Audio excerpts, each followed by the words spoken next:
Hey everyone, I'm Megyn Kelly. Welcome to the Megyn Kelly Show. Back at home in the Red Studio today, and we have a lot to get to. Later, the latest on the investigation into the disappearance of Nancy Guthrie. Wait until you hear what the sheriff is saying now today. But we begin with a disturbing shooting at a youth hockey game in Rhode Island. The shooter has been identified as a man pretending to be a woman, another one of these.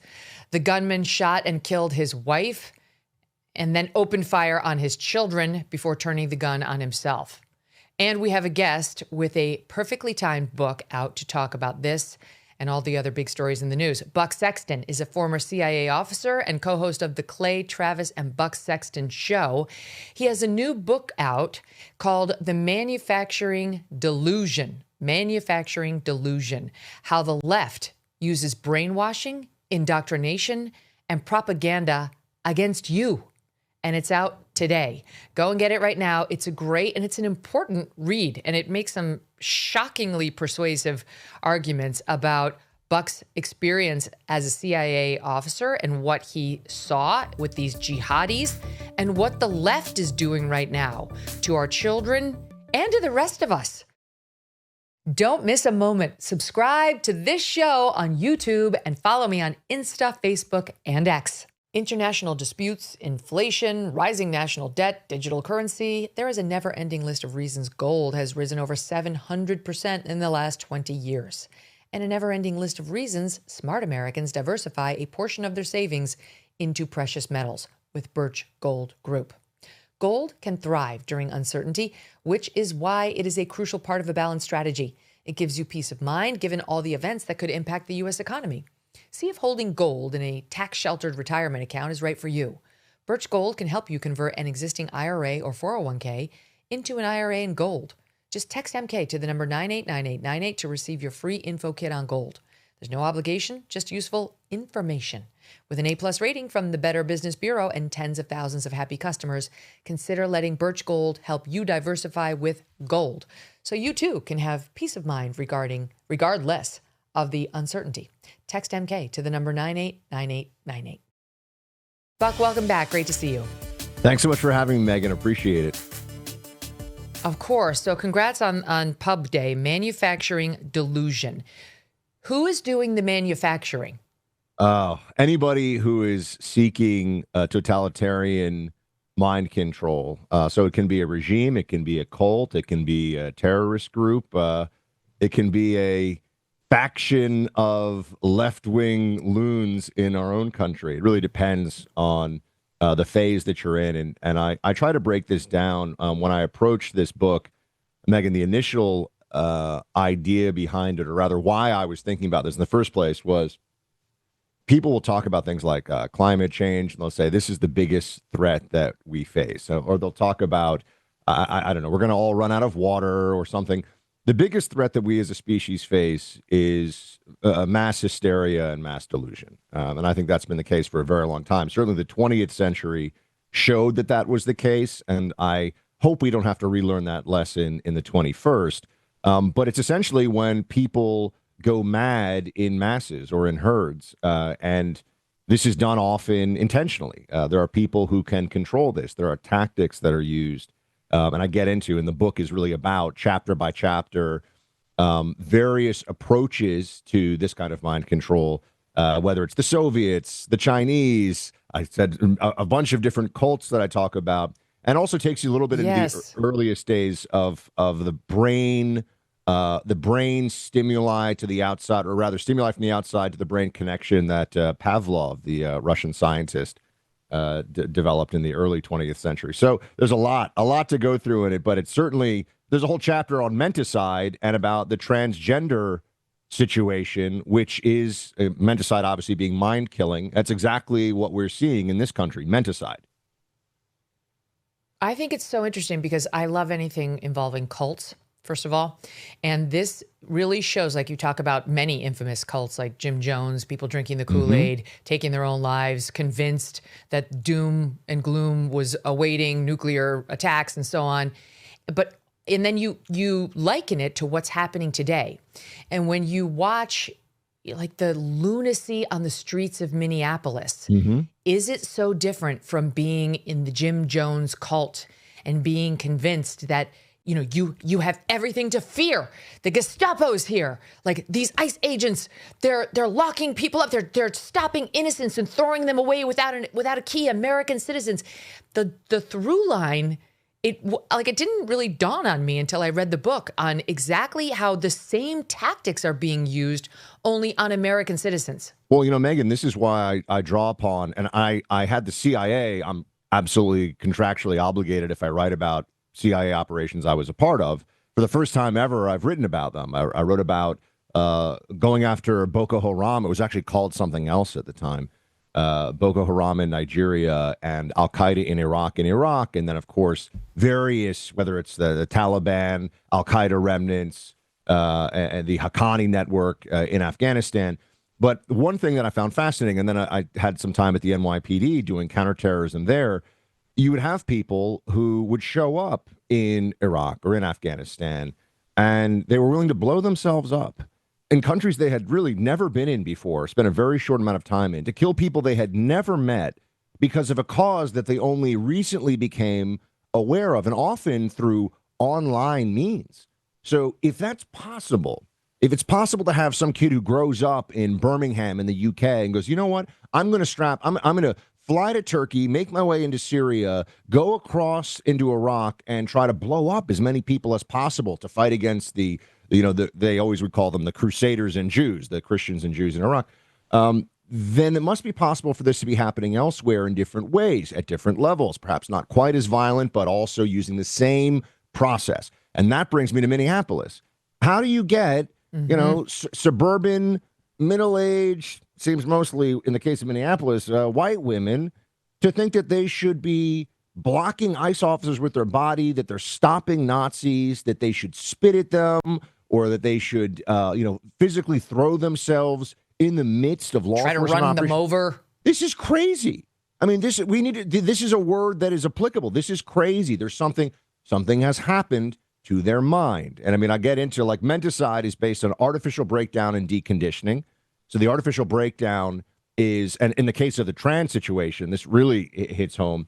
It's getting you to just believe. It's the belief in the most core and fundamental lie, and to give up all that you have believed in before, or give up all on this issue you thought you knew, and then it can be reconstructed. Reconditioning to the new order is what they call it.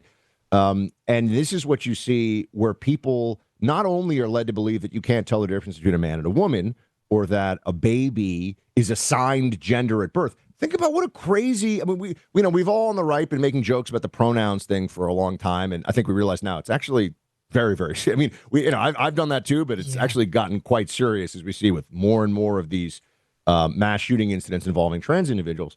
But, you see this and you say, hold on a second, if I can't tell the difference between a man and a woman, or rather, if I'm willing to have someone else tell me that there is no difference biologically, we can't tell the difference, what else am I open to? What other kind of persuasion, what other kind of rewriting of my basic circuitry is possible? Yes. That's such a good way of putting it. Rewriting of my basic circuitry. That's truly what the trans thing does. Mm-hmm. And like when they make you say she, when you are looking at Dylan Mulvaney, or you're looking at Leah Thomas, and this is a he, this is a man, or these enormous guys who come into the women's locker room or the women's bathroom, and they are trying to make you say she belongs there, and your circuitry tells you it's a lie. Yes, and this is why I start off the whole book with the initial, some of the initial research, and then this famous research about Ivan Pavlov. And now this is somebody who got a Nobel Prize for science, had to do with gastric juices and digestion, actually. But this guy comes along. He's the most famous Russian scientist of all time, and Russia's actually produced some pretty darn good scientists. And he came along and he goes, well, hold on a second. I can prove that what your brain processes has actual physical effect in the body. And so his whole his life's work really was trying to understand that at a time when really there was almost no understanding of this, right? And they're talking about very end of the 19th century, early 20th century. But there's a fascinating situation that occurred where his lab, he's had a bunch of different labs over the course of his career, but there was a lab in St. Petersburg, Megyn. And as we all know, he kept dogs. He didn't actually, people always say that he would ring a bell. It was actually a buzzer or a metronome. There's a lot of stuff that is sort of like the lore of Pavlov versus the truth. I get into some of that. But this is all true. He had a lab, and there was a flood. And the dogs, and I love dogs, you love dogs, like this, like, it gets me upset just thinking about the dogs, when the flood was going up and up and up, realized that it was very likely that they were in cages, and they were all going to drown.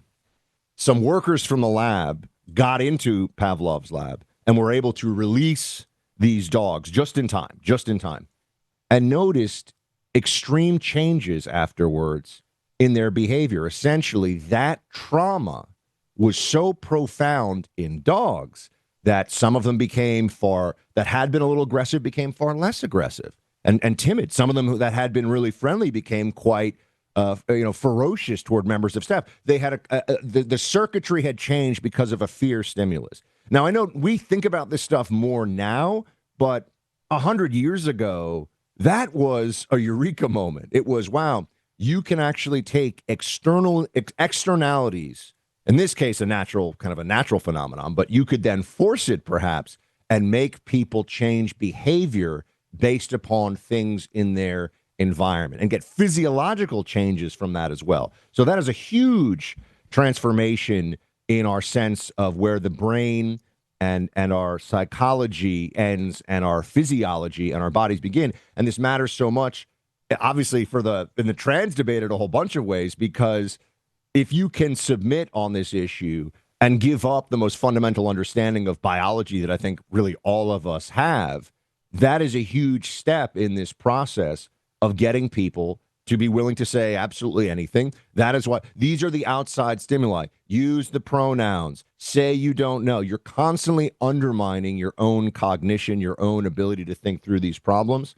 And that's why they're so insistent on it. And by the way, the Soviets knew this, and I get into this history in the book.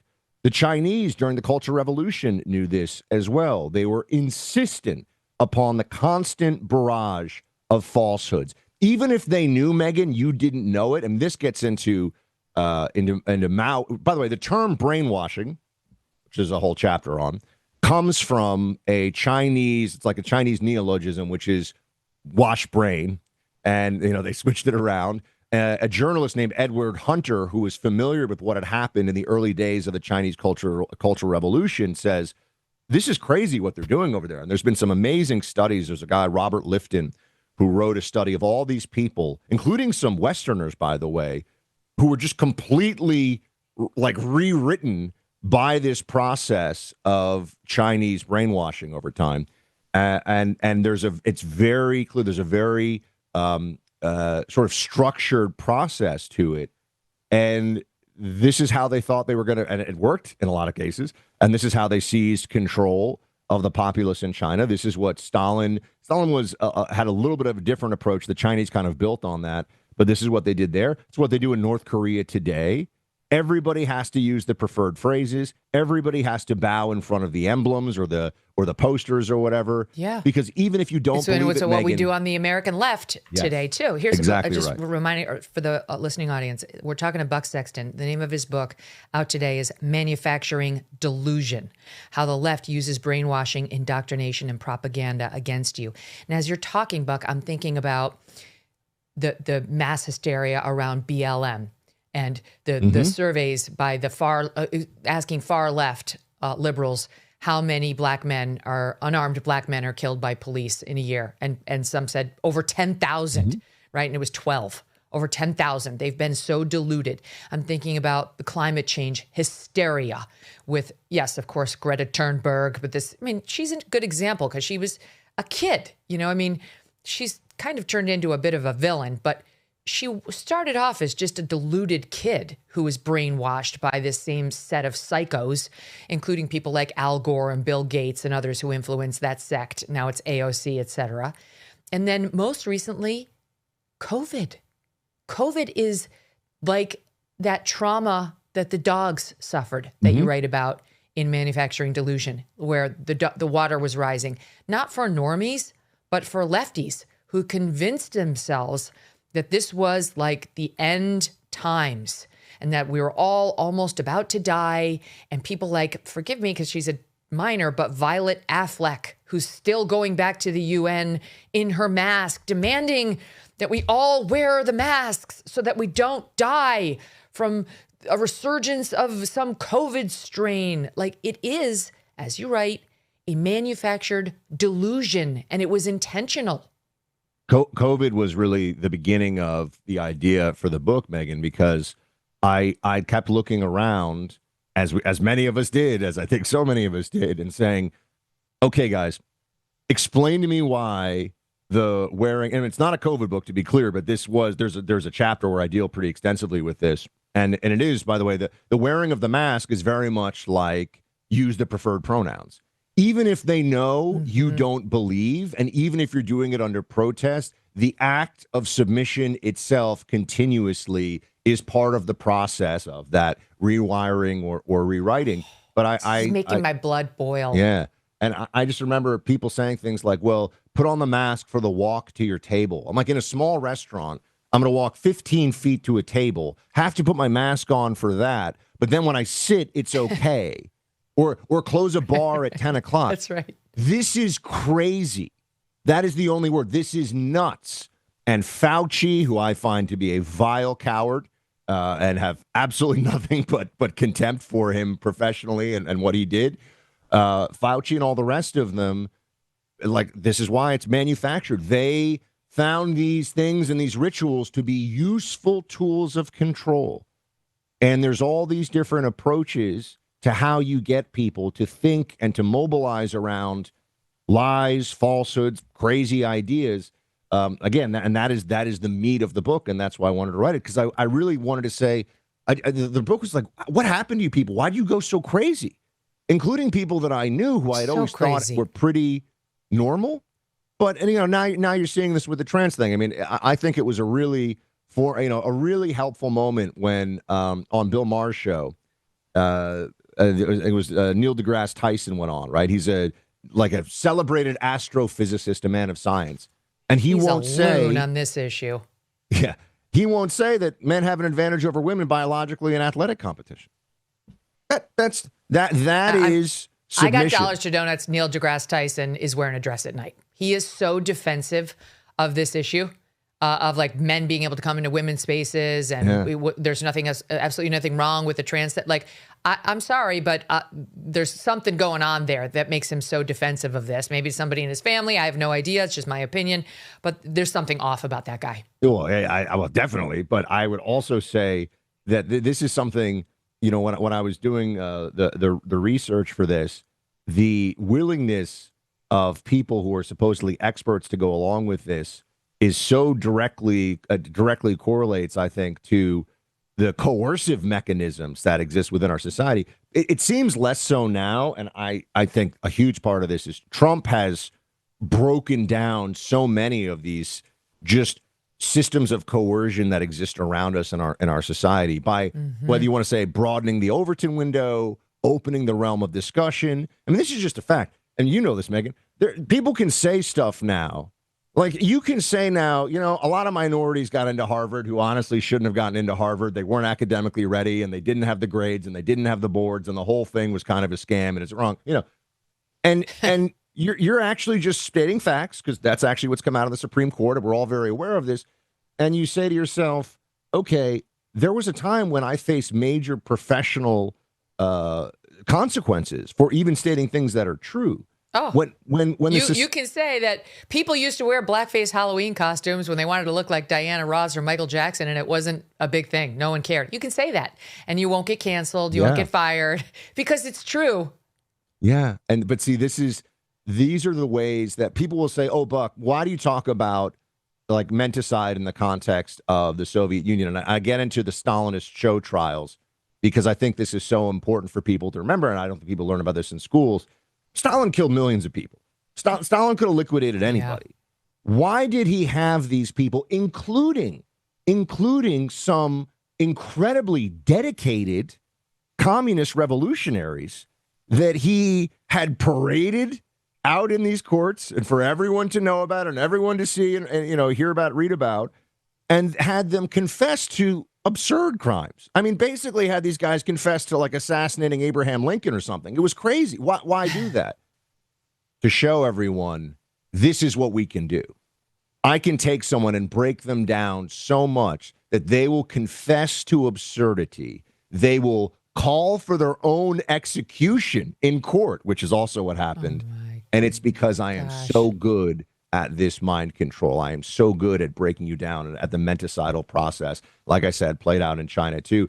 If you've ever seen, there's this incredible documentary. I think it was actually National Geographic. I talk about North Korea, too, because North Korea is like, if you have a society built on menticide today, right, where they have the full force of the government. I mean, they'll execute you for using the wrong pronouns, so to speak. Obviously, that's not an issue over there, but you know what I mean? If you break with the party line, you can be executed. And they have all these, they have these doctors that visited, this is on a documentary, and they're doing basic surgeries, but they do amazing things for people because they obviously have no medical care. In this case, it was eye surgeries. And people, I think they were removing cataracts so people can see. Do you think the first thing that the people that have doctors from mostly European countries come in and give them their sight back is say thank you to the doctor? No, they turn around, they bend the knee, literally, and they cry with thanks to the portrait of the member of the Kim family that was alive at the time, whichever one it was, for giving them back their sight. That is like, so I think it's important people understand that exists. I know you've interviewed Yeonmi Park before, so have I. That exists today. She's great. Yeah, she's incredible. That exists today. So if that exists in a country of tens of millions of people as North Korea is, clearly it is possible to hold large numbers of people psychologically captive. And if that exists in a society with totalitarian force, how does it manifest in our own society, which obviously we don't have, like death squads, although the Democrats will say we're committing genocide against the trans community. We got the Gestapo with ICE. So there are threads that I connect between all of this, and that's the irony, of course, because they are the ones, not with death squads, but who would absolutely kill your career. Yes. Who would absolutely kill your spirit, who will shame you to high heaven to the point they would be delighted if something bad happened to you if you just didn't go along with their party madness. I want to show this, Buck. This, when you're talking, it reminded me of one of the first stories we did when we launched the show. Now it's a famous story, but it's what happened to Brett Weinstein at Evergreen College. And it was back in, I want to say 2019 that this went down, but by now the story's well known that Brett Weinstein was a professor there and he was shamed because they used to have one day a year they would have black students do like a sick out just to show white students what it would be like on campus if the black students didn't show up. And then one year they said, we don't want to do that anymore. This year, we want the whites to stay home. We're coming to campus. We want no whites to be there. And Brett Weinstein said, as a professor, I'm not sure that's the same. It's like one thing if you want to say you don't want to come. It's different for you to say, hey, whites, stay home or else. So this is not so cool. And all hell broke loose on Evergreen. They treated him like he was the head of the KKK. And there's lots of clips from this terrible, terrible episode on campus. But the one that always gets me is there is a black student, because they shamed any student who didn't want to go along with this. And there was a black student who really liked Brett Weinstein. And she didn't like what they were doing to him. He was under threat. They stormed campus. The campus security told him and his wife, Heather, we can't keep you safe. You need to leave. They were like, this is for him just saying, and very gently, I don't think you should do this. Anyway, they took this young black woman, she's probably 18 years old, and shamed her in the middle of campus for the sin of not hating Brett Weinstein. And they made her read a forced apology that had clearly been written for her. And this is the clip. This is your book, again, which is called Manufactured Delusion by Buck Sexton. Look what they did to her. Has demonstrated anti-blackness in the pigeonholing, charging, and sentencing of 2 black trans disabled students based on false racially charged allegations. Sorry. So Publicly flogged her. Right. She couldn't even get it out. She stuttered. The words were unfamiliar to her. It was a public shaming. By the way, it was in 2017. But this is straight out of the Chinese Cultural Revolution, where they would have these struggle sessions, which is a term that people know, but I don't think they really understand. I mean, there were students who were beating their own teachers to death on stage in front of crowds, right, to show that it's really bad to be against the revolution, and we're going to. I mean, it was horrific stuff, and there should be a much greater awareness, I think, in this country of exactly how they mobilized the youth. I might add, college students. That's interesting, isn't it? To be the vanguard of the revolution, because they tend to be very full of zeal, very full of emotion, and they don't have a lot of life experience and therefore wisdom. So they are easy to manipulate. If you're going to manufacture a delusion, it's much better to start with people who are going to be susceptible to the tactics from the get-go. But the self-denunciation, which is what that is a critical part of a menticidal process. And this has been seen, again, all totalitarian regimes do this. And people might say, oh, what? Yeah, but they also do this in cults, too. You'll see a very standard thing in cults is people, I mean, there's a whole chapter in the book, Megyn, on isolation, because, of course, they have much greater control over you, and you become unmoored. You're much easier to kind of mold if you don't have family members, friends, things like this. And that's pretty standard cult stuff. Speaking of COVID. Yeah, of course. And, separating us, whether on your vax status. I mean, once you start to see all of this stuff and you start to look at the connective tissue between how all this stuff works, but even in the case of people who are trying to join cults, trying to find themselves, often there'll be some version of like they have to confess. I know they have this, and I didn't write about Scientology, so I'm not in. I don't want to get sued. But there's a thing in Scientology, right, where you basically tell somebody, like your auditor, all of your thing. There's all this stuff where it's basically, I will admit I'm horrible. I'll admit I'm terrible. And then once you're broken down, they try to rewrite the script. But the left does this all the time. I mean, there was a fascinating article all the time. I feel like I read this. I don't know, over a decade ago. I can't remember the author. I think it was Freddie DeBoer was the guy's name. But he talked about how the left was just getting so insane that no one on the left was safe from anyone else on the left. And that he was at a meeting of all these, like, by the way, this guy's like a far left writer, but it was an interesting piece. And he was talking about how he was at this meeting and there was a Latino, like I think a Latino disabled veteran who was like really fired up about social justice. And he said, it's time for like us to man up and like really work together for the people. And a few of the women in the room were like, how dare you? Oh, boy. How dare you? Man up. Right. Man up. I mean, and they were serious about it. And he was like, these people, again, they're nuts, Megyn.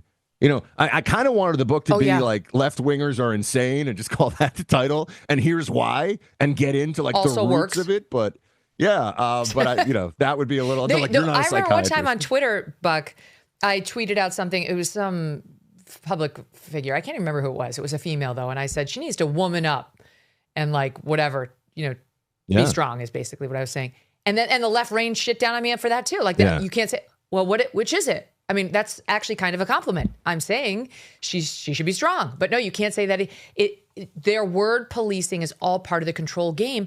But explain to me why. Like, why are they constantly trying to control us? This is critical, and especially the weakest among us. Sure. So this is one is that there's no greater power than power over people's minds, right? That's actually what. It doesn't matter who has the most guns or whatever. If the people wielding them will do whatever you say, you are in charge, right? So the ultimate power comes from the control of people's minds. But in the why the hyper policing of things, even like language, for example, and this comes up in Lifton's study, which I get into in Brainwashing. By the way, the Chinese didn't call it brainwashing. We call it brainwashing. They called it thought reform. And they tried to be very in their own terminology of this, Megyn, because they were doing this to Chinese, right? This wasn't something they were trying to do to the external world necessarily. There were some Westerners left behind. So you had to be smart about it. Yeah. The Chinese are smart. They're very smart. And they called it thought reform, and they took a very scholarly approach to it. But one of the things that they would do in the artificial breakdown and deconditioning phase of the process is they would have someone write a confession. And of course, initially it starts off with, what do you, like, I didn't do anything. I mean, they had priests, they had like an Italian priest writing a confession about what doesn't matter. Write a confession. And then they would beat you down, sometimes physically, of course, they would beat you, and they would keep you in the cell. And it was, okay, and so then they realized, I'll just tell them whatever they want to hear. And then they thought, okay, well, that will be good enough. Now, by the way, you're starting to give into your captor. You're starting to have Stockholm syndrome, which, again, I talk about the origins of that, comes from a bank robbery in Sweden. But okay, I'll do whatever. I'll write the crazy thing. And you give them this thing that says, I'm the counter-revolutionary, I'm a spy, I do all the things. And they look at you and they would just tear the whole thing up and say, not sincere enough. Not sincere enough. And then you go again and again and again. And the point is, it is debasing your mental faculties, and you're showing them there's a conditioning of who is in charge. So, Megyn, if you can't have a conversation about the trans community without being told, oh, I'm sorry, what about Z-Zen? Or like, what about, you're completely flummoxed. Like, what are you talking about? And it shows you at every you're stage. Unmoored. Unmoored. It shows you who's in charge. And it destabilizes and that's exactly your how own they thinking. want you. Yeah. Yes. This is okay. We're talking to Buck Sexton. The book is Manufacturing Delusion, out today. This is reminding me of the school that we were at in New York. We were at 2 private schools in New York before we fled. And our daughter's school, when I talked about this at the time, but our daughter's school, she was only in 4th grade at the time, but there was a 10th grade girl who they put through hell, Buck. They put this girl through hell. It was a long story, which I'll tell in full someday, but the short version is this girl was accused by 2 of her classmates of saying something racially insensitive about a Halloween costume. And the school, having gotten wind of it, it was said on private time, made this girl stand in front of the entire upper school assembly and apologize to everybody for being racially insensitive. Meanwhile, she wasn't. It truly was completely blown out of proportion. It was a nothing what she said. So she did it. Then they called her back in to say it wasn't good enough. You have to racialize your apology. You have to get back up in front of the assembly and racialize the apology. Like, I, as a white girl, could never know how my insensitive comment about, by the way, the comment was about what we're not going to be for Halloween. It was something like, we're definitely not going to be a slave master and slaves. And one of the girls to whom she said it was mixed race. So now you have to get back and you have to racialize it. And only at that point did she say, I'm going to tell my parents this is happening to me. I'm not sure this is totally kosher. And the parents got involved, like, what the hell is going on? She's been publicly flogged twice for this throwaway comment. Long story short, it wound up the 2 girls who were sort of coming for her, claiming offense, had been so incendiary on their own social media about race. They weren't offended at all. The whole thing wound up being a target hit job on this girl. La, la, la, la. The school should have done so much better by her. But what you are saying is exactly what they put this girl through. And it's no accident they didn't call in her parents. They wanted control over this 15 or 16-year-old girl. They wanted a public self-flagellation. Yes. It wasn't good enough. They couldn't have an authority figure or a family member to whom she felt close step in, and they try to humiliate her again. You bend over and humiliate yourself. You do it. Fucking do it. And thank God this girl had something in her, at least at that point, that said, I'm calling my mom. And everything turned at that point. But it's making my blood boil going back through it as you spell it out, right? Like, this is an old playbook. This is a real thing. This is a real thing, Megyn. In fact, Joost Meerloo, who, again, he had a book called The Rape of the Mind, which has fallen completely, it's just not something that anyone's reading, talking about. It's an incredible book. He was a psychiatrist in the Second World War. He was a prisoner of war himself, and he dealt with captured Nazis. So, I mean, you want to talk about somebody who has frontline psychiatric research against it was brainwashing before we called it that, but what was going on with members of the SS and the Gestapo and this, he wrote an incredible book. But to your point about what they did to this girl, to simplify this for anybody, what are the two pillars, according to Dr. Mirlou, of menticide? Confusion and degradation. Keep someone confused and degrade them, and then you can remold them. You can convince them of anything. In fact, he writes, one important result of this procedure is the great confusion it creates in the mind of every observer, friend or foe. In the end, no one knows how to distinguish truth from falsehood. The totalitarian, in order to break down the minds of men, first needs widespread mental chaos and verbal confusion because they paralyze his opposition.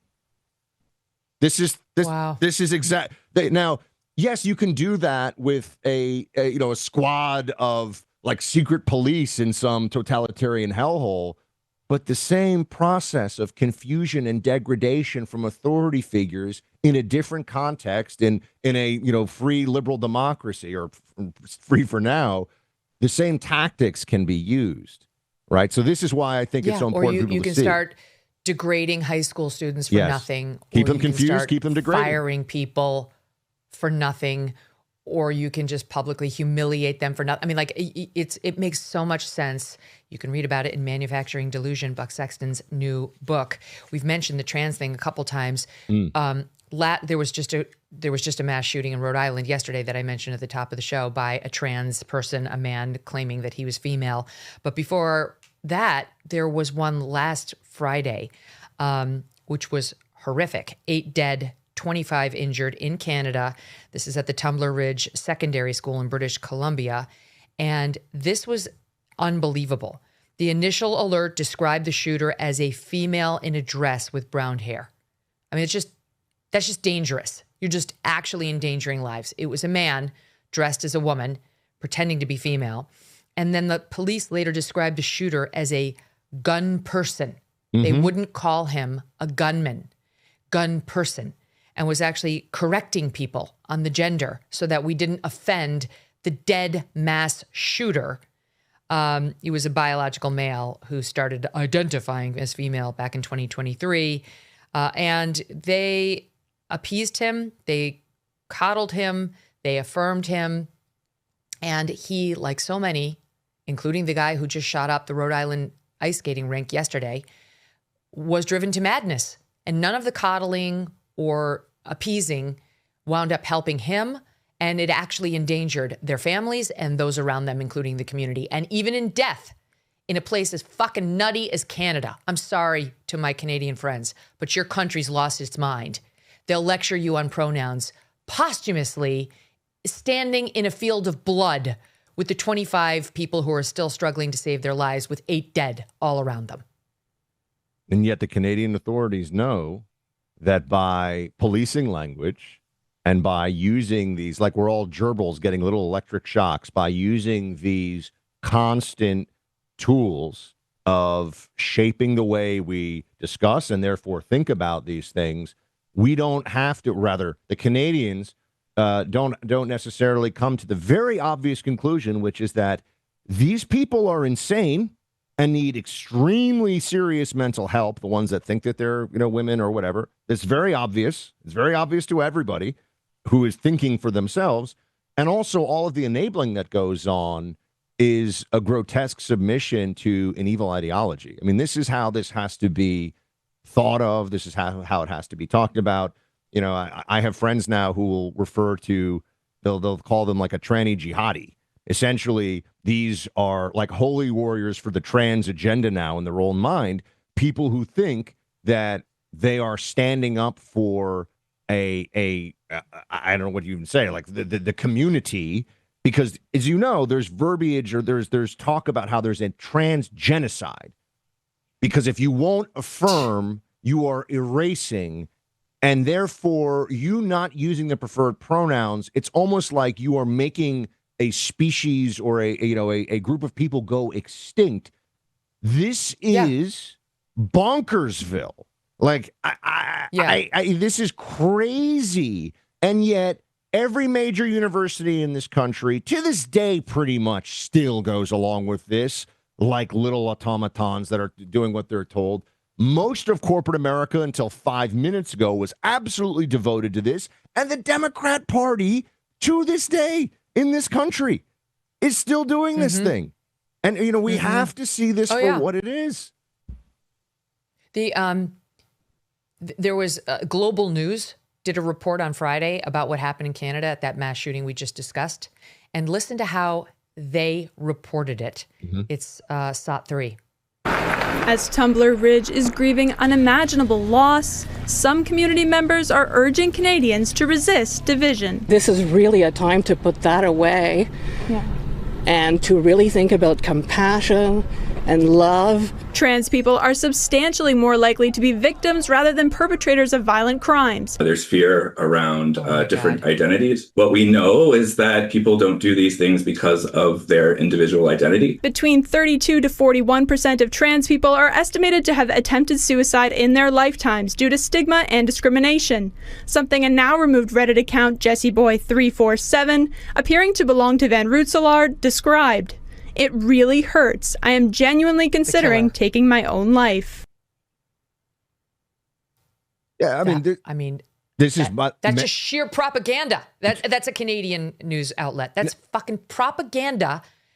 This is in the wake of this guy shooting over 30 people, 8 dead, 25 injured, and it's all about how the trans people are the real victims here. Yes, of course. No, there's and in fact, I think. You could, again, I'm not a psychologist, but I did a lot of research into this. It's kind of a covert narcissism, I think they call it, or a victim-based narcissism, where no matter what you do, you're not responsible because somebody else has done something to you first, and therefore you're absolved of all moral agency. And by the way, that you see this with Hamas, for example. Oh, we had to go in with the suicide vest on and blow up a bunch of people on a pizza. Talking about second intifada. I'm not talking about this recent war. That's a whole other conversation. But we had to blow up a whole bunch of people at a bar mitzvah. But, they took our land a long time ago. So okay, guys, we need to actually live in the world we're in now and look at ourselves as human beings who make choices and have individual agency. And this is removed from us in these processes where they talk about this. I also think anyone who, if you strip away the propaganda, if you strip away the confusion and degradation that is at the heart of the trans agenda's menticide, both of the individuals suffering from it, but also from all the people who are supposed to clap and say, and like trans affirmation, all this stuff. When they say things like 30 to 40% of trans individuals have tried to commit suicide, which also has nothing to do with the mass shooting, Megyn, which you just pointed out. Why are we're trying to create sympathy? But maybe that's because they're deeply mentally ill, and instead of applause and special days in school celebrating it, we should get them help. They need help. That is the kindness. The kindness, and I hate when people weaponize kindness, because it really is the most beautiful human thing, is to be kind to each other and to take care of each other. But when they say, be kind, use the pronouns, pretend that the 200-pound guy who's, breaking girls' noses on the female lacrosse field is just a girl like everybody else. First of all, they're being quite unkind to those women. And in the case of these horrible situations with these mass shootings, it's really, it is evil for the state and for the society. You're endangering your community. You're Correct. Endangering your own kids, your society's kids. That's why, Buck, it's like, this year we met Tish Hyman, who is now running for mayor out in LA. You know her. I'm going to show you the clip and she's going to come to mind immediately. But that's why it's so, I call it, I always try to make this show, what I call it, cool water over a hot brain. I don't want the audience to ever have to work for it. I want them to hear the news and it's like they understand it immediately, because I didn't use a term that not everybody understands without defining it. I didn't reference a news story that not everybody knew about without giving them a quick 2-liner on it. And Tish Hyman is cool water over a hot brain. Tish Hyman went out to the Gold's Gym and tried to work out and saw this dude pretending to be a woman, but barely, continuously stripping down in the women's locker room. And she had it. I'm going to show you the clip. You'll remember her, but she's cool water. Here it is.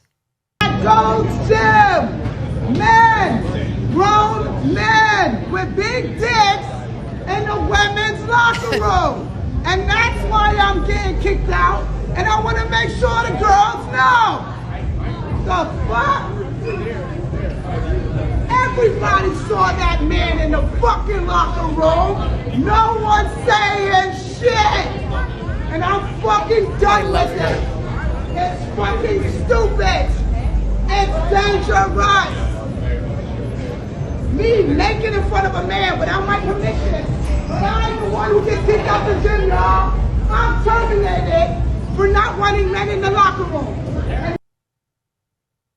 All right, Buck Sexton, you tell me, as the author of Manufacturing Delusion, what makes a Tish Hyman say, F this, it's a no, versus the so many others who get caught up in the madness, bend the knee, say the pronouns, whatever. We're just on the trans thing right now, but we could apply this across the board on the woke issues. Well, first of all, she's a civil rights hero.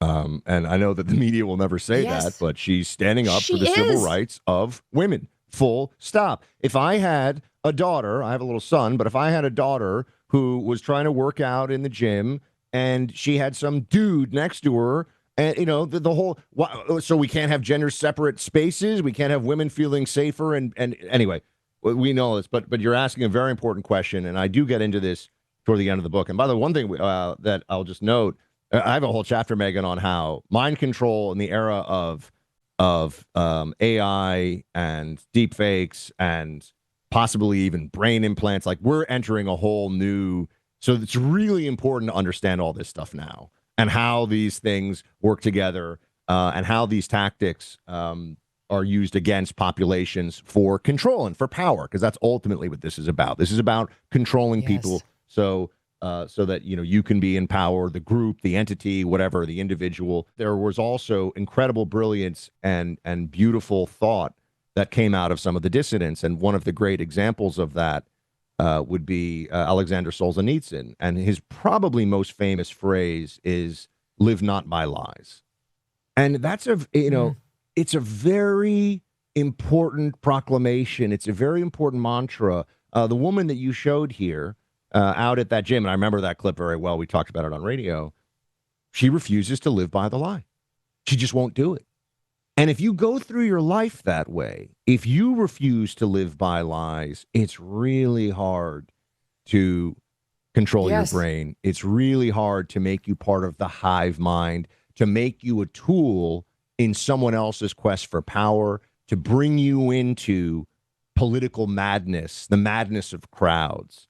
And really all starts with the individual. There's no group defense against this. That's what everyone has to do. It's all an individual. It's a group process of falling into madness, but you only return to your senses one by one, as actually Mackey in The Madness of Crowds wrote not too far back. So yeah, that's Buck, this is incredible. This is such an important book right now. I mean, this social experiment, this seizing of control in every corner is happening all around us. It really does explain what we have seen on the streets of Minneapolis, what we've seen when it comes to the trans madness, what we've seen when it comes to some of these mass shootings, what we've seen with the crazy race essentialism and people pretending that things are as bad right now as they were during Jim Crow.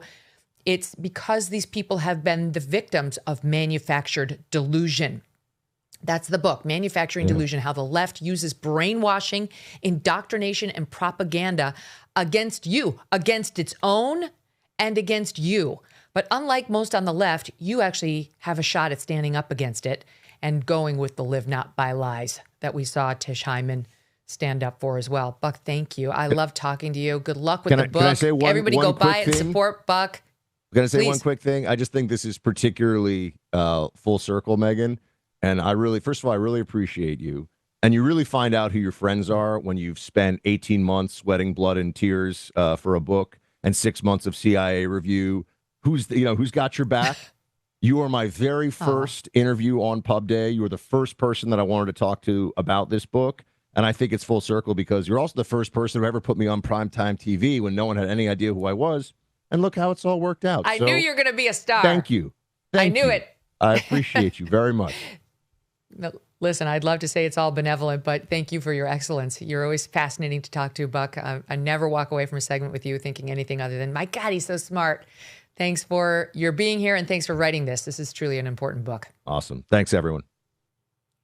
All right, guys, check it out. Manufacturing Delusion. Get it today. As you well know, the New York Times is not going to be doing a nice spread on Buck and his book. So we need to support him and give a middle finger to the New York Times and tell them we decide who's going to be a best-selling author, not them. Okay? Manufacturing Delusion by Buck Sexton. Up next, the latest on the Nancy Guthrie case. When it comes to your dogs, why does there often seem to be compromise when it comes to their food? It's either fresh and healthy or easy to store and serve. But with Sundays for Dogs, you can get both. Founded by Dr. Tori Waxman, a veterinarian and mom who got tired of seeing so-called premium dog food full of fillers and synthetics, she designed Sundays, air-dried real food made in a human food-grade kitchen using the same ingredients and care you would use to cook for yourself and your family. Everybody's clean. It's packed with real meat, fruits, and veggies. No weird ingredients, no fillers. And best of all, just scoop it and serve it.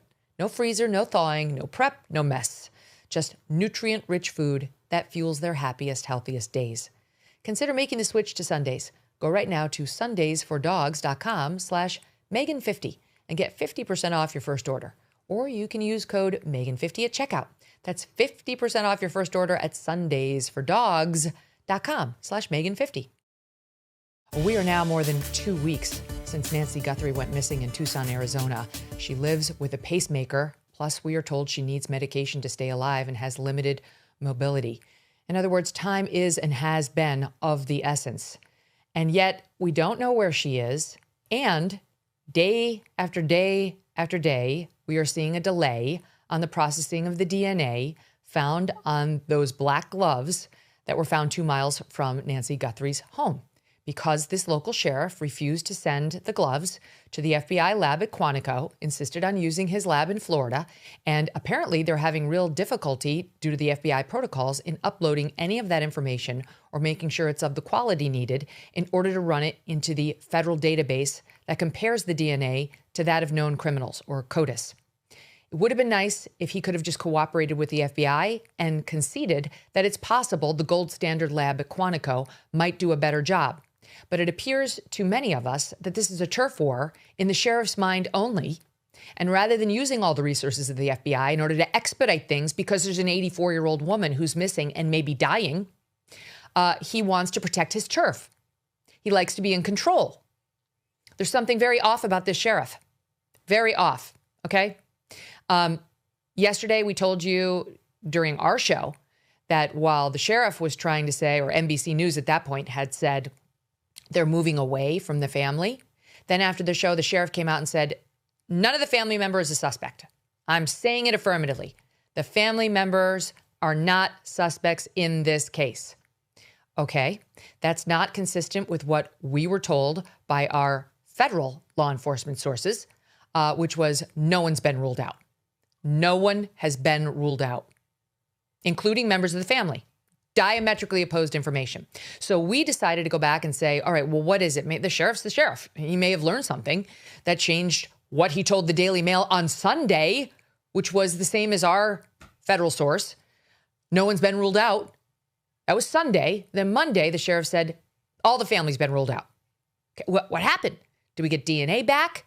Did we get a polygraph? Did we get phone data? What did we get? Here is what we got. The sheriff, according to Matt Finn of Fox News, Matt reports, quote, I just asked Sheriff Nanos if DNA helped clear the Guthrie family from being suspects. He says, quote, not going there. They are victims, and I will not stand quiet when they are re-victimized. It is not just my duty. It is every cop's duty to stand up and be the voice for victims. What? Enter Tom Winter of NBC News, who reports it explicitly, quote, there is no indication this is the result of any new evidence. No indication this is a result of any new evidence whatsoever. So what happened here, quite clearly, is the sheriff decided, probably after a phone call from the family, he says he mostly speaks to Savannah, to just say, nobody there is a suspect anymore. when 24 hours earlier, he said no one's been cleared. And that's what we were told by our federal law enforcement source, too. No one has been cleared. But magically, over the course of 24 hours, because it's his duty to stand up and be the voice for the victims and will not stand quiet when they are re-victimized, the sheriff finds the wherewithal to say, just no one's a suspect in the family. Okay, maybe that's true. Maybe they're not the prime suspects now. Maybe they're moving away from the family, as NBC reported yesterday. But it's diametrically opposed to what both the sheriff said 24 hours earlier and what my sources said within hours of our reporting yesterday. Okay, so something's off. And we don't do feelings in a criminal investigation. We don't do feelings. We do facts. Okay, that's how it's supposed to work. And the sheriff should know better. It's actually quite interesting now because I'll show you what the douchebag Chris Cuomo is saying. In fact, let's just play it now. It's SOT 52. He's very upset that Ashley Banfield and yours truly have raised questions about the brother-in-law. Ashley's reporting, and based on Ashley's reporting, we've asked questions on this program.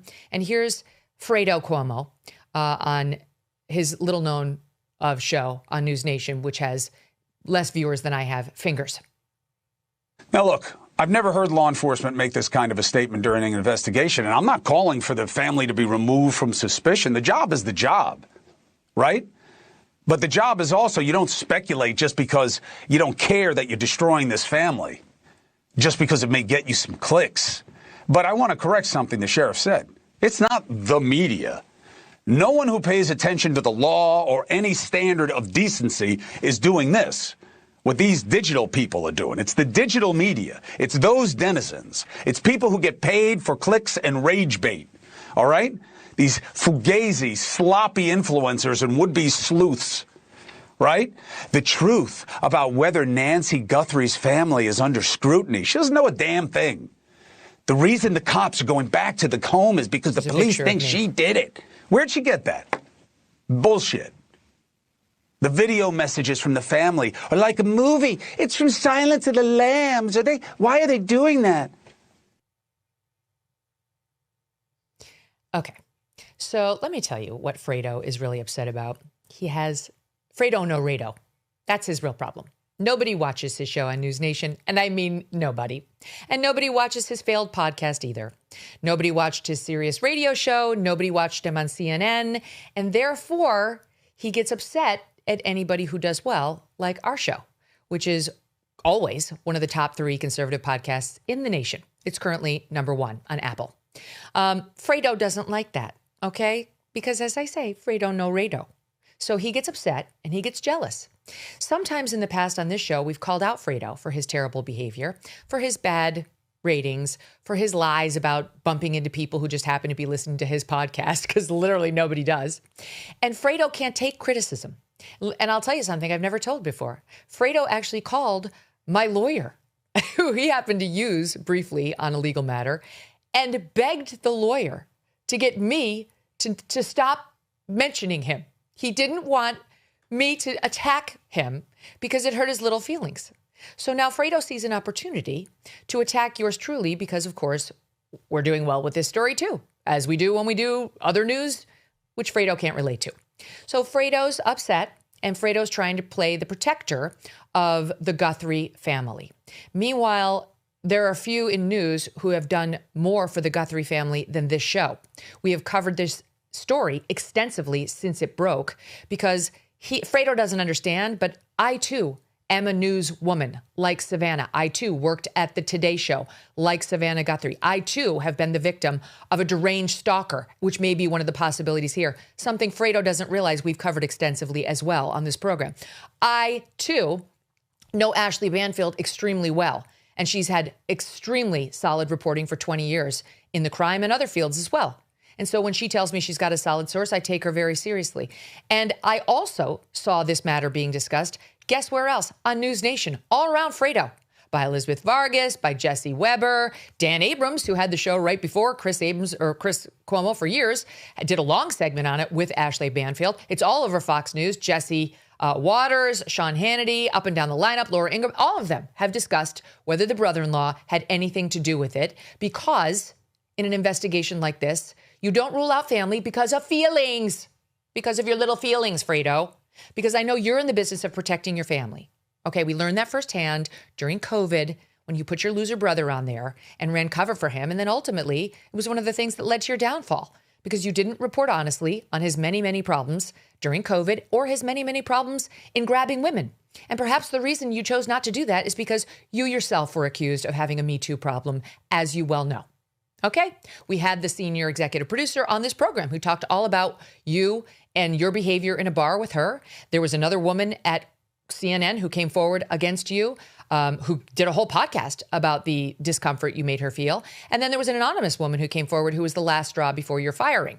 So you have a long history, I understand, of running cover for family. That's not what we do here on the actual news. We talk about what the police are doing, and we try to glean where the investigation is going.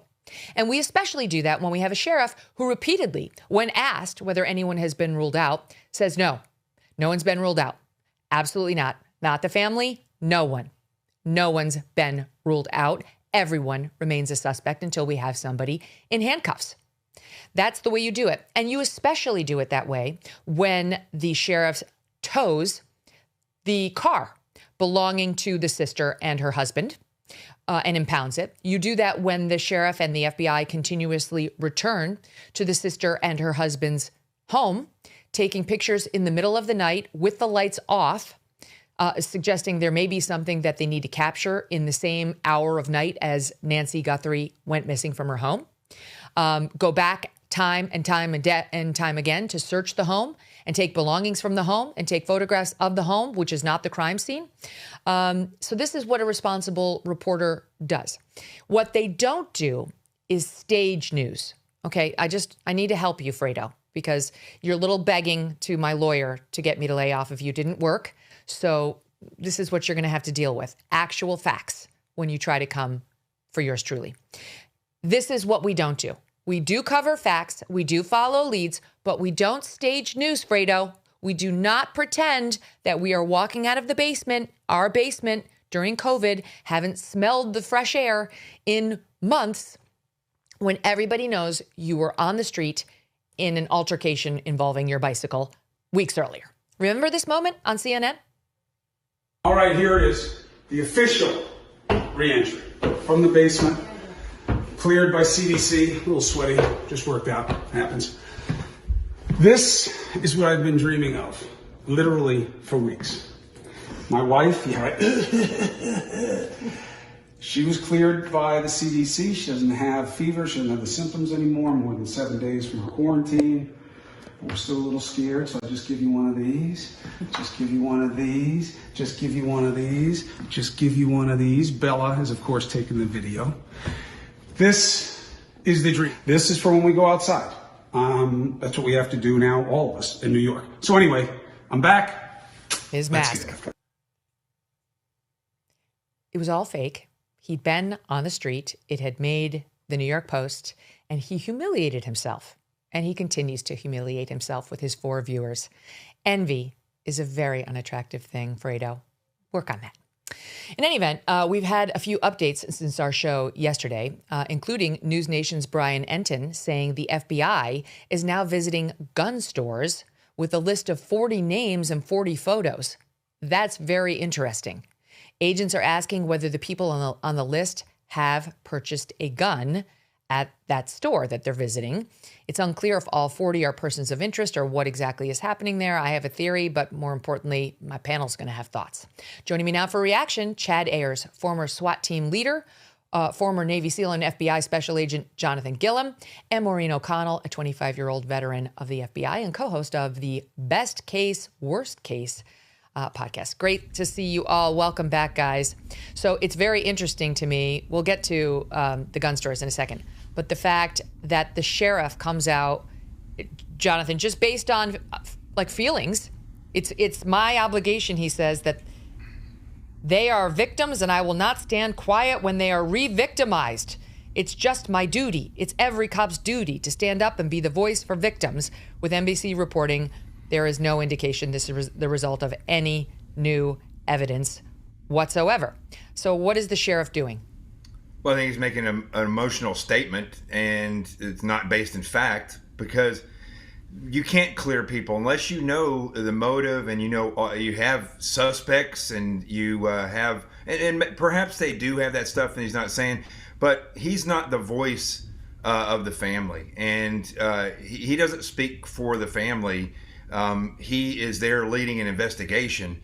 And so, as you go through and do case study after case study, you'll see where law enforcement has cleared family members before, only to come back years later and find out that it was a family member that profited from the death of someone, and actually either hired somebody to do it or carried it out in some way that they just weren't able to find until later on. So listen, if it was one misspeak by this sheriff, that would be one thing. But he keeps saying and doing things that I think have put this investigation in real jeopardy.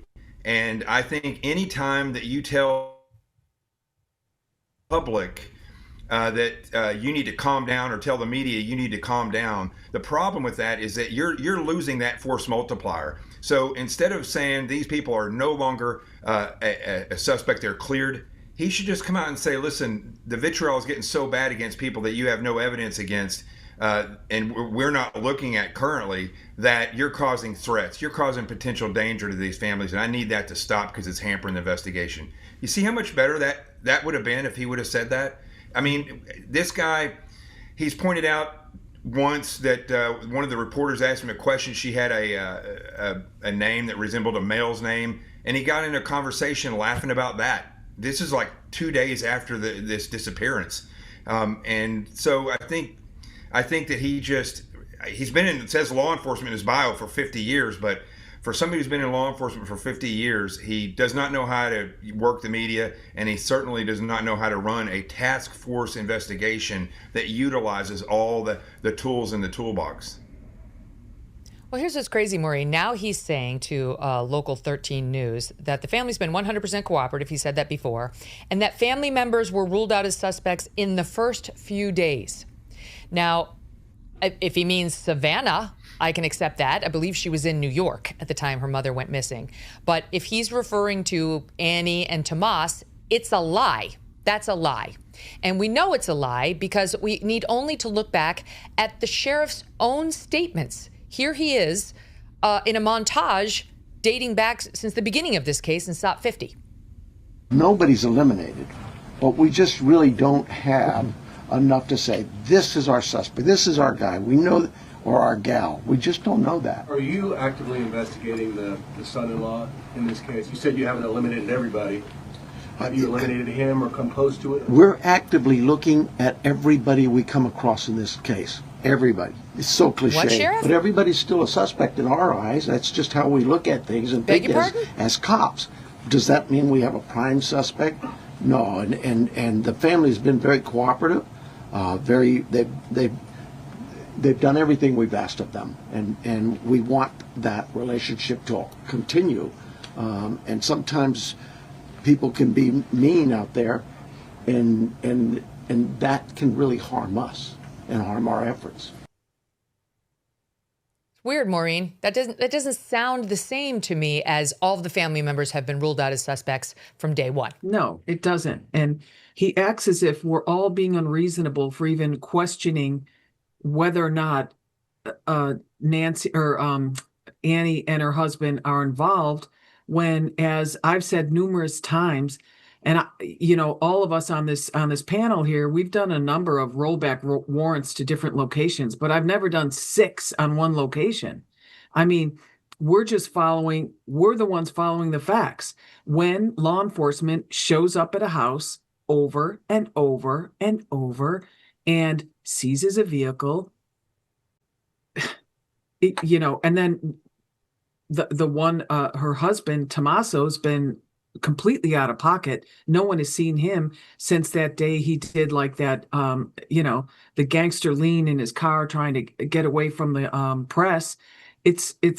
We're not the ones being unreasonable here. And the only thing that this sheriff has said that has been definitive and decisive since the very beginning of this case was this report that the whole family is just not even in the crosshairs for this investigation any longer. Don't even think about it. Done. Finito. Well, that's going to be a big problem if we can't bring someone to justice And then as our other panel member said, and then 2 years or 3 years down the road, we get additional information. And now we're saying, oh yeah, someone is in the frame for this again.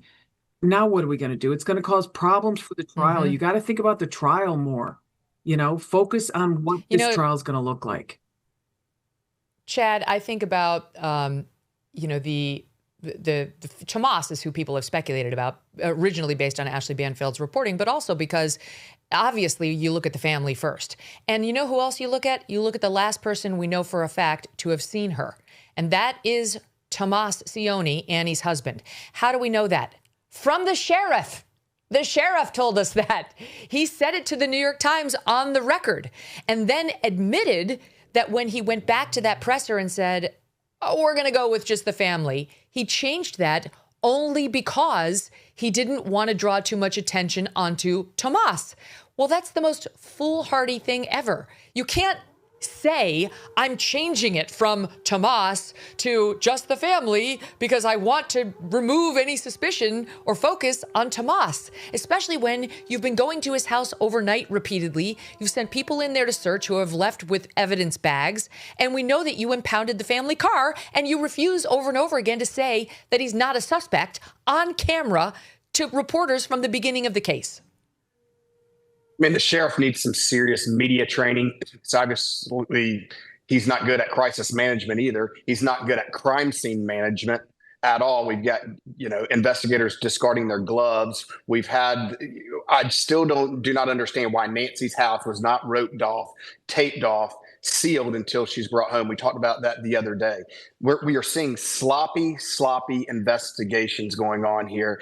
And just like Maureen said, this very well, Megyn, can affect the trial if and when someone is brought into custody for this. So again, what is going on? This is police 101. I mean, this sheriff's acting like he's on Paw Patrol. This is policing 101. You start with the family. All right. You start with the people who last saw Nancy, family. So again, in this back and forth stuff, this is why nobody, has any credibility with this guy. It's so true. And he's not doing anybody any favors. If this were me and my mother, God forbid, I wouldn't care if they focused on me, my husband, my brother-in-law, my sister-in-law, anybody. I would not, as long as they were still talking about my case, I'd be thrilled. That's it. What does the family of every missing person want? Media coverage. They would give anything to have the three of you moderating a panel about their missing loved one, day in, day out. If they had to be the subject of the speculation, so be it. The whole point is to keep your loved one in the news so that people are still thinking about her and looking for her. That's the name of the game. It's the only name of the game when it comes to finding a missing person, assuming you have a competent law enforcement leader who's going after the search.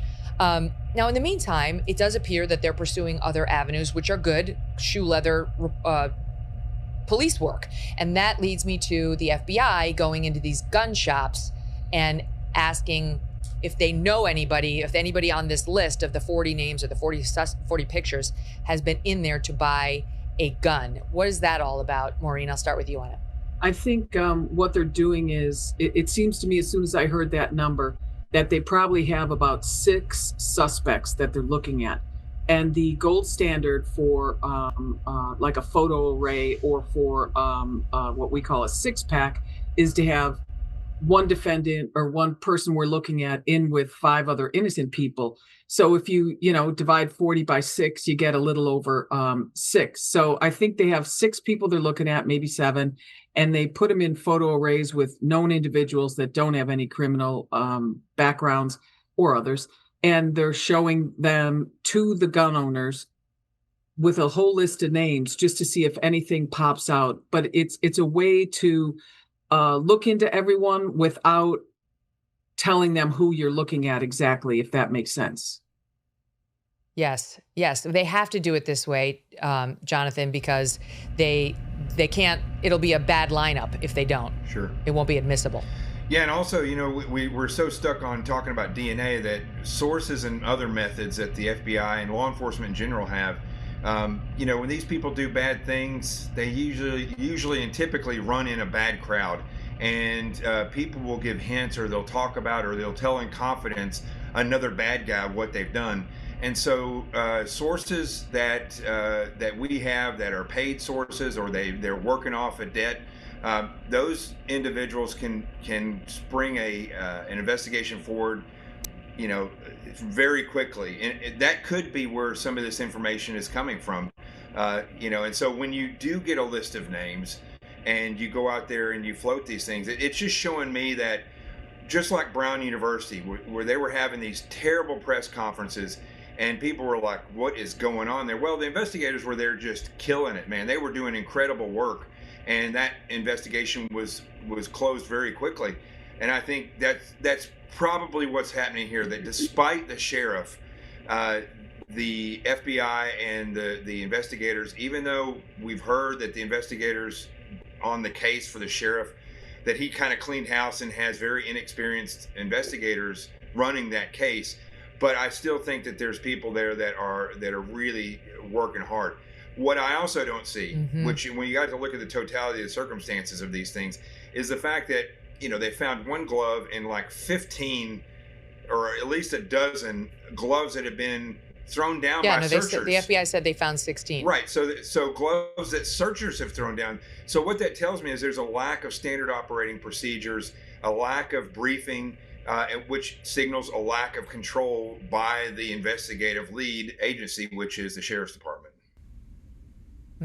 That's a good point. I mean, I'm hearing the same thing, Chad, which is that there are a bunch of novices in the sheriff's office with respect to those who are serving, that they're all maybe 2 years onto the job, 3 years at most. And so these are baby homicide cops and don't have the experience when it comes to investigating cases like this of the ones who left because they can't stand working under this sheriff. Some of that seems to be manifesting in the case. The FBI, however, with this, visiting the gun stores thing, they sound like they're on their game. 40 names and 40 photos asking the gun stores to tell them whether or not these people have been inside the store and whether they have purchased a gun. Can I weigh in on something? Oh, sorry, Chad. No, go ahead, Chad. Sorry. No, I was just saying. Yeah, we'll do Chad and then Maureen. Yeah, no, real quick. I think it's just important to know that obviously in these gun stores, you go in to purchase a firearm, you fill out the ATF Form 4, ask you a bunch of questions. So that's great. It's a great starting point. Obviously, we know this person was armed. We saw it. Is it possible that they've used some digital enhancement and able to identify what kind of firearm that is? Possibly. But again, coming from my side, I also know that many times criminals aren't going to gun stores and purchasing their firearms. Most of them are purchased off the streets. These things are hot anyways. Not ideal. Go ahead, Maureen. I was just going to say, I'm not going to throw the sheriff's department under the bus.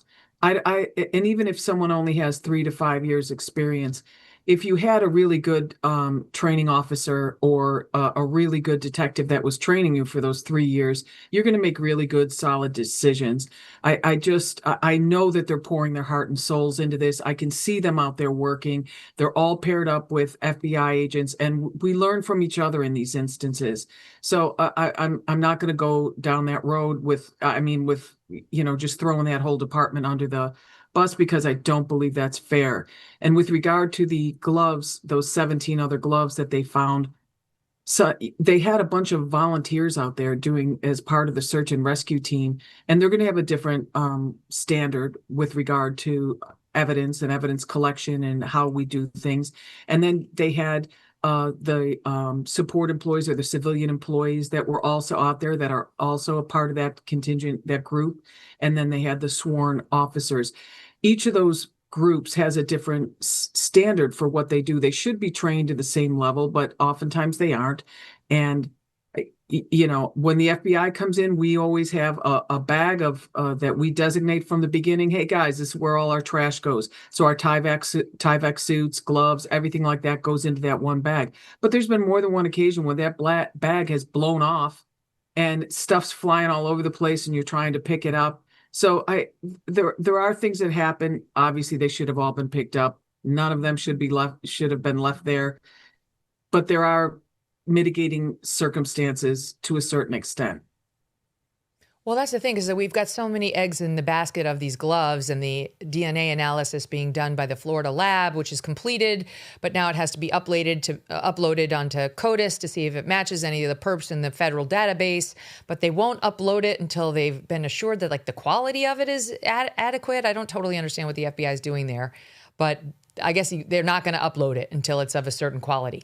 And now they're saying it has to be shipped back to Arizona and then to Quantico. All of this is like, Nancy Guthrie could be dying somewhere. I mean, truly, like, many of us think she may have already passed, but what if she hasn't? What if she is sitting there clinging to life and really can't go many more days without her heart medication and is wondering what's going to happen to her? That we should not have a delay over lab processing, but that's where we are. On the other hand, Chad, we do have some promising possibilities on the backpack and Walmart. Okay, the New York Post is reporting that detectives have been handed their, quote, most promising lead yet, according to a former top cop who they interviewed, who said that Walmart has now handed over the purchase records for backpacks that match the one used by the perp, the abductor. It's a black Ozark Trail hiker. They're 99% sure that's what it is. And that bag is sold exclusively at Walmart. So that's great.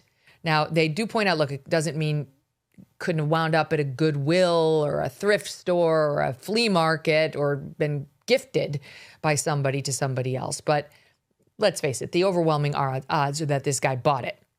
And he bought it at a Walmart. And so they're going back now and trying to figure out, thanks to like the SKU numbers, you know, where you scan your little number when you buy something, who bought these backpacks, when, where, and trying to find videotape that'll match the transaction and any other identifying information. I mean, this seems to me like good old-fashioned police work. Very good. And one thing I can say about Walmart is they have phenomenal technology and cameras in there. Every register has a camera in it. We know we have them at the entrances, the parking lots. So what will be really interesting is I did read one thing, and it may have been on X or something, that they believe that type of ski mask is also sold at Walmart.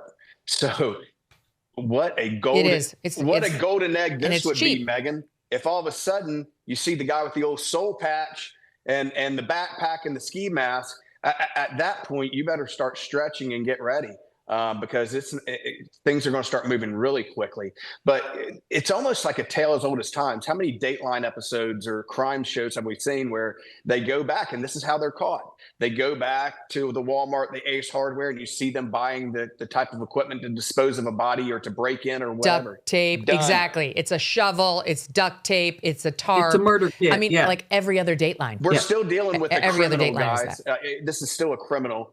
Right? Criminals aren't smart. They do screw up, and I get it. I'm sitting there going, well, this guy's covered his tracks pretty well so far, but they're still criminals, and somewhere he has screwed up in that crime scene. You know, well, that's the thing, Jonathan. This guy, he will not. He didn't think he was going to get caught on camera that night at Nancy Guthrie's. He did not think so. You know, he wore his little ski mask to protect his identity. Then he thought he was hiding or covering up that camera, and then eventually took it down. I'm sure he was shocked to learn that there were still images of him. So, what are the odds when he bought this backpack? We're told if it's the backpack they think, it's only available at Walmart. What are the odds this guy was there buying it thinking, I've got to hide my identity here. They're going to figure out I had this backpack. Meanwhile, he thought he wouldn't even be on camera. They're going to figure out I have the backpack, though, and I got to hide the trip to Walmart. Maybe I'm wrong, but even the DC pipe bomber accused, who seemed like autistic and yet very smart in some ways, had bought like pieces of that bomb in this Radio Shack and that store and this store and the other store, and waited years between the purchases to make it look less suspicious, but they pieced it all together. What are the odds that this guy, Mr. I'm going to shove some vegetation on it, was so meticulous in the lead up that every single purchase was masked in a way that he's not identifiable? Well, they're thinking, it's hard to understand these criminals and the way that they think. I mean, one thing is they're bold enough and comfortable enough with walking onto somebody's porch at 2 a.m. And then going in, breaking in, and staying in there for what we know at least 41 minutes.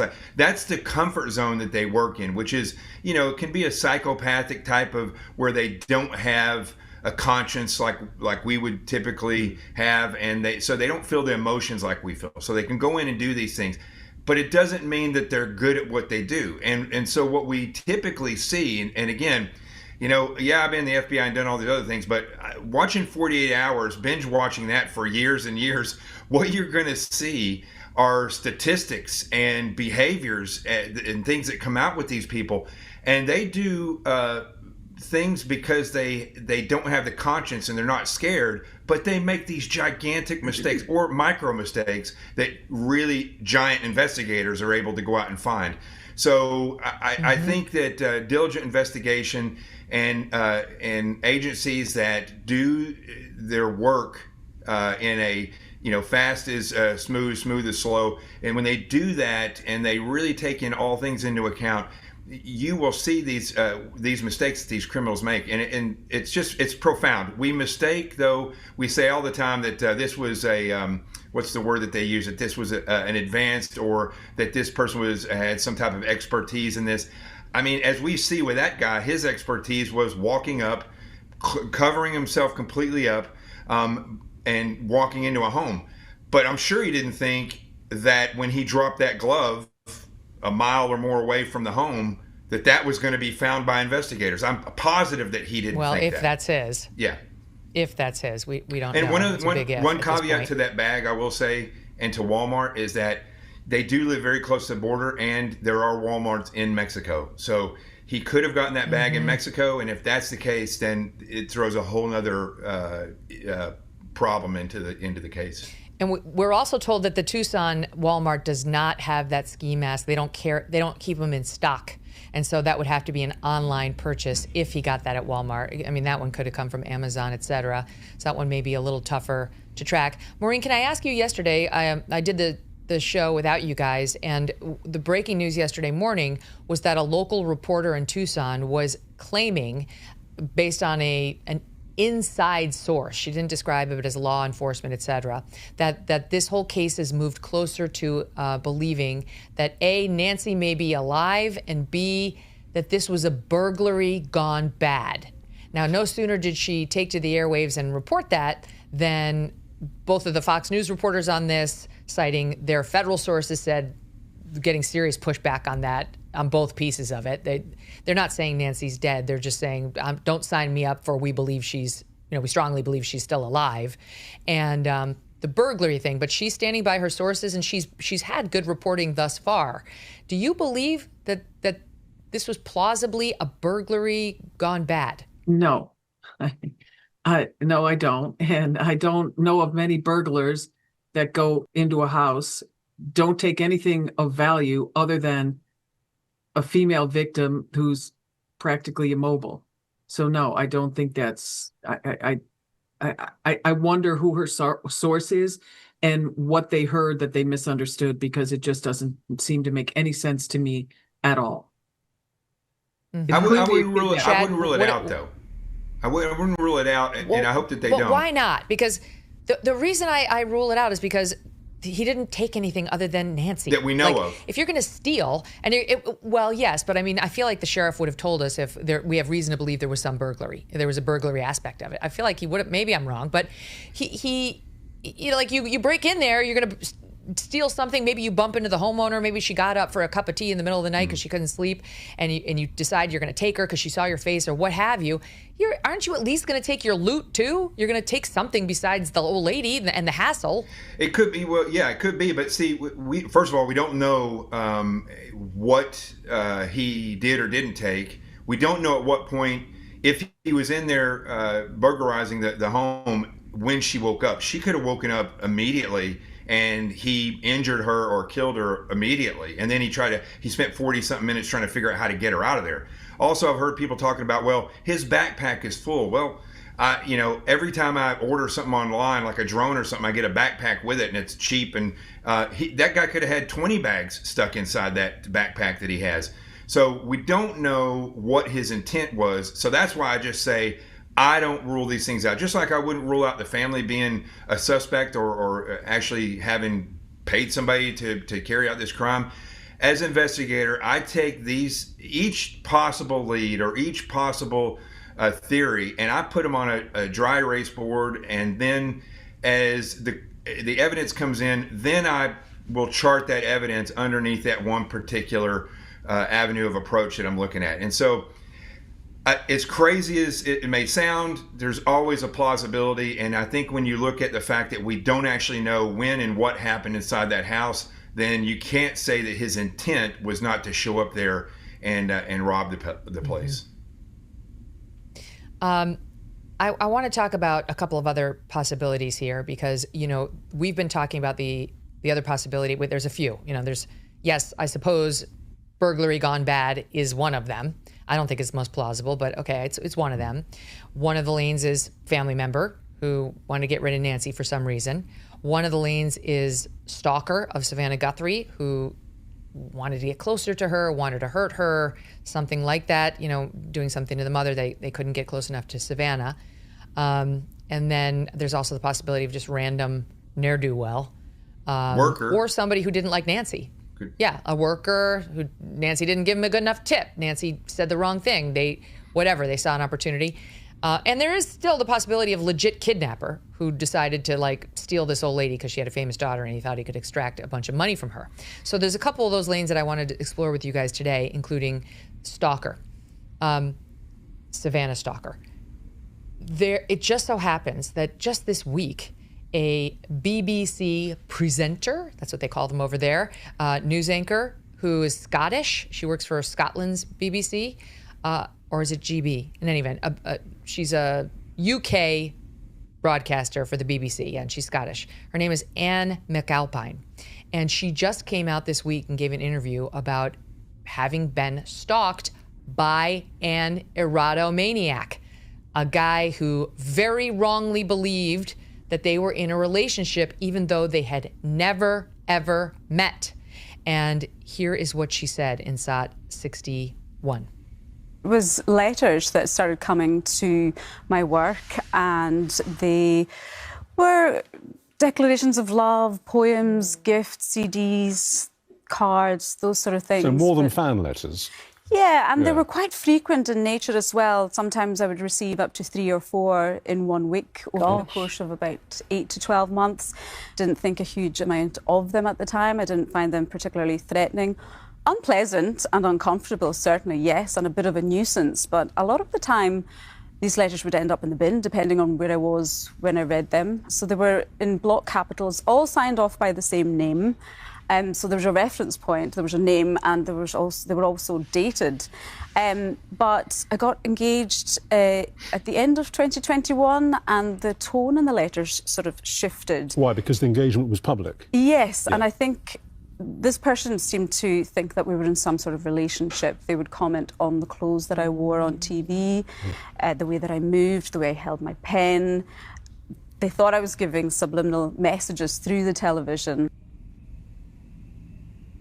Chad, that is so chilling, because as I told you guys, that's exactly what happened to me with my stalker, who was an erotomaniac back when I first started at Fox News. He thought he was getting messages from me through my hand gestures on television. He thought that we had some whole coded language that we spoke to one another, all of which was made up by this unwell person.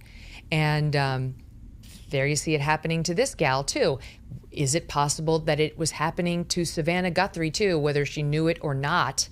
And this person saw a soft target featured in that Today Show segment she did about her mom, where she went to Tucson and showed off Tucson, and they sat in a Tucson bar and had margaritas 3 months before this happened.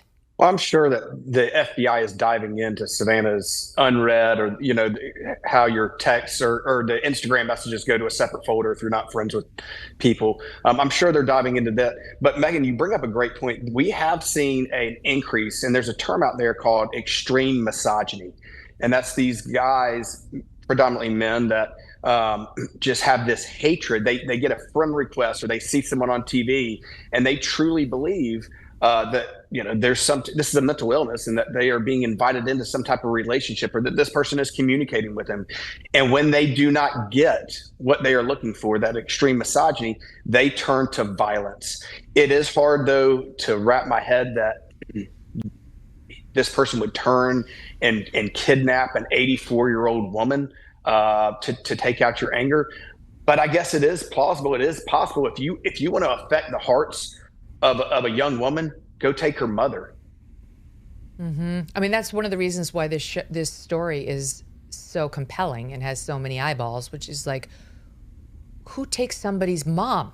You know, it's just like, it's just, has it ever happened before? Somebody's mom got stolen? That's like one of the things. It's so bizarre that we're all searching for some explanation. Let me play one more soundbite on it. Yeah, go ahead, Chad. No, just one more thing, because I think you've done a really good job. There's so many keyboard investigators out here that are saying, hey, I'm getting tired of this case, yada, yada, yada. We have a family whose mother is missing. Anybody out there that had a mother or a loved one that would go missing would be begging for investigators and just like you said, in the media, to be covering this 24/7 until you brought them home. Yes, this is a little bit more high profile because of who Savannah is. It doesn't matter if it was Tom, Dick, or Harry down the street. Someone's mother's missing, and law enforcement's out there doing the best they can. One other soundbite from anchor Ann McAlpine, SOT 62. So there was a situation where I was getting dropped off by a friend and colleague after a late shift. It was dark, and this man was standing in the middle of the road holding a carrier bag. Outside your home? Outside my home. Yes. He approached the car. I was still in the car talking to my friend. He held eye contact, was walking towards me quite slowly, and something just felt really off. He didn't look friendly. He didn't look like he was looking for directions. He didn't look like he was going to speak even. He came right up to the passenger side of the car, just looked in. I said to my friend, listen, I think you should drive off. We locked the doors and drove off, and then I called my husband to come to the front door to meet me. So that was the first incident outside the house. Yeah. And it sort of intensified after that, a few months after that. And my neighbours were involved as well, because he was trying to gain access to the house. He was buzzing the flat in the middle of the night. He would stand in the middle of the road, just look up at the window. What, in the middle of the night? Yeah. The first time was in the middle of the night, and then he was sort of sitting on my steps, waiting for me. All right, Maureen, my point is, if you were like this about Savannah Guthrie, you couldn't get anywhere near her. She is too well protected. That's all I'll say. But trust me, she is. But you could get near her exposed 84-year-old mom. Right. And she's got a good security team, Savannah does, and they were in contact with the police shortly after this event began to unfold, and they were working on anybody that was looking at her from afar or from close up. But she just had that surgery a couple weeks ago, and she was in a hospital on her vocal cords. Yeah, and maybe her mom was the emergency contact. Maybe that is something that sparked something like this in someone. But, having or the Today Show feature. Yeah. Well, there's one thing that anyone with two eyeballs can say for sure, and that is Savannah Guthrie loves her mom unbelievably, just like a lot of us do or have. You could just see it. It was so apparent, and it was so beautiful to see. Yeah. So if you did want to exercise some sort of control over her, that would be a way to do it. But something's got to be done to stop this nonsense, because going all the way back to the early 80s, I was a victim of a stalker when it really wasn't even a word yet. And everyone was just like, oh, you just got to deal with it. No, I don't have to deal with it. Finally, my mom did, and then my uncle, and then some other police officers stepped up to try to help the situation. It's illegal. It's totally illegal. It wasn't illegal then. That woman, that Scottish broadcaster, got a restraining order for life against the guy after a criminal trial. So he'll never be bothering her again. Listen, can I say something on this? Yeah. Well, no, hold that thought, because I got to take a quick break. We're going to come back. I know Chad's got to run, but I am going to play you Savannah Guthrie on kidnapping from her book in an incredible excerpt. That's next. We'll be right back. If you're looking to make smarter choices for your health this year, consider Riverbend Ranch. Their steaks are not only delicious, they also contain real, high-quality protein that helps fuel your body. Beef is a complete protein, and contains all 9 essential amino acids your body needs to function. It also keeps you fuller for longer, reducing cravings and snacking. But here's the key. Not all beef is created equal. The quality of the beef depends entirely on how it's raised and where it comes from. That's where Riverbend Ranch stands apart. For more than 35 years, Riverbend Ranch has been building an elite Black Angus herd, carefully selecting cattle for exceptional flavor and tenderness. All Riverbend Ranch cattle are born and raised right here in the USA. They never use growth hormones or antibiotics, and the beef is processed at the ranch in their award-winning USDA-inspected facility. No shortcuts, no middlemen, just incredible, healthy, and flavorful beef shipped directly to your home. Order today at riverbendranch.com and use the promo code Megyn to get 20%, $20 that is, $20 off your first order. Relief Factor loves hearing from pain-free customers and hopes they can help you next. One user of Relief Factor named Kim wrote to them to say, quote, "Before trying Relief Factor, I struggled just to make it through my workdays. I'd collapse on the couch at night, aching everywhere. Within a few weeks of starting Relief Factor, the daily pain began to fade. Now I'm keeping up at work and I still have energy left for my family." There are many stories just like this of parents having more love to give, but less strength to share. Relief Factor doesn't just ease pain. It can restore evenings, laughter, and the simple joy of being present. If you want to feel the difference like Kim with back pain, knee issues, or stiffness that is slowing you down, Relief Factor could give you your mobility back. Relief Factor is 100% drug-free and targets the inflammation that causes pain in order to move better, feel better, and actually enjoy life again. Try the 3-week quick start for just $19.95. Go to relieffactor.com or call 800-4RELIEF. Let's see if you could be next in getting out of pain. I'm kind of stunned by what we have here. This was found online originally by somebody on X who goes by @McCannCaseTweet.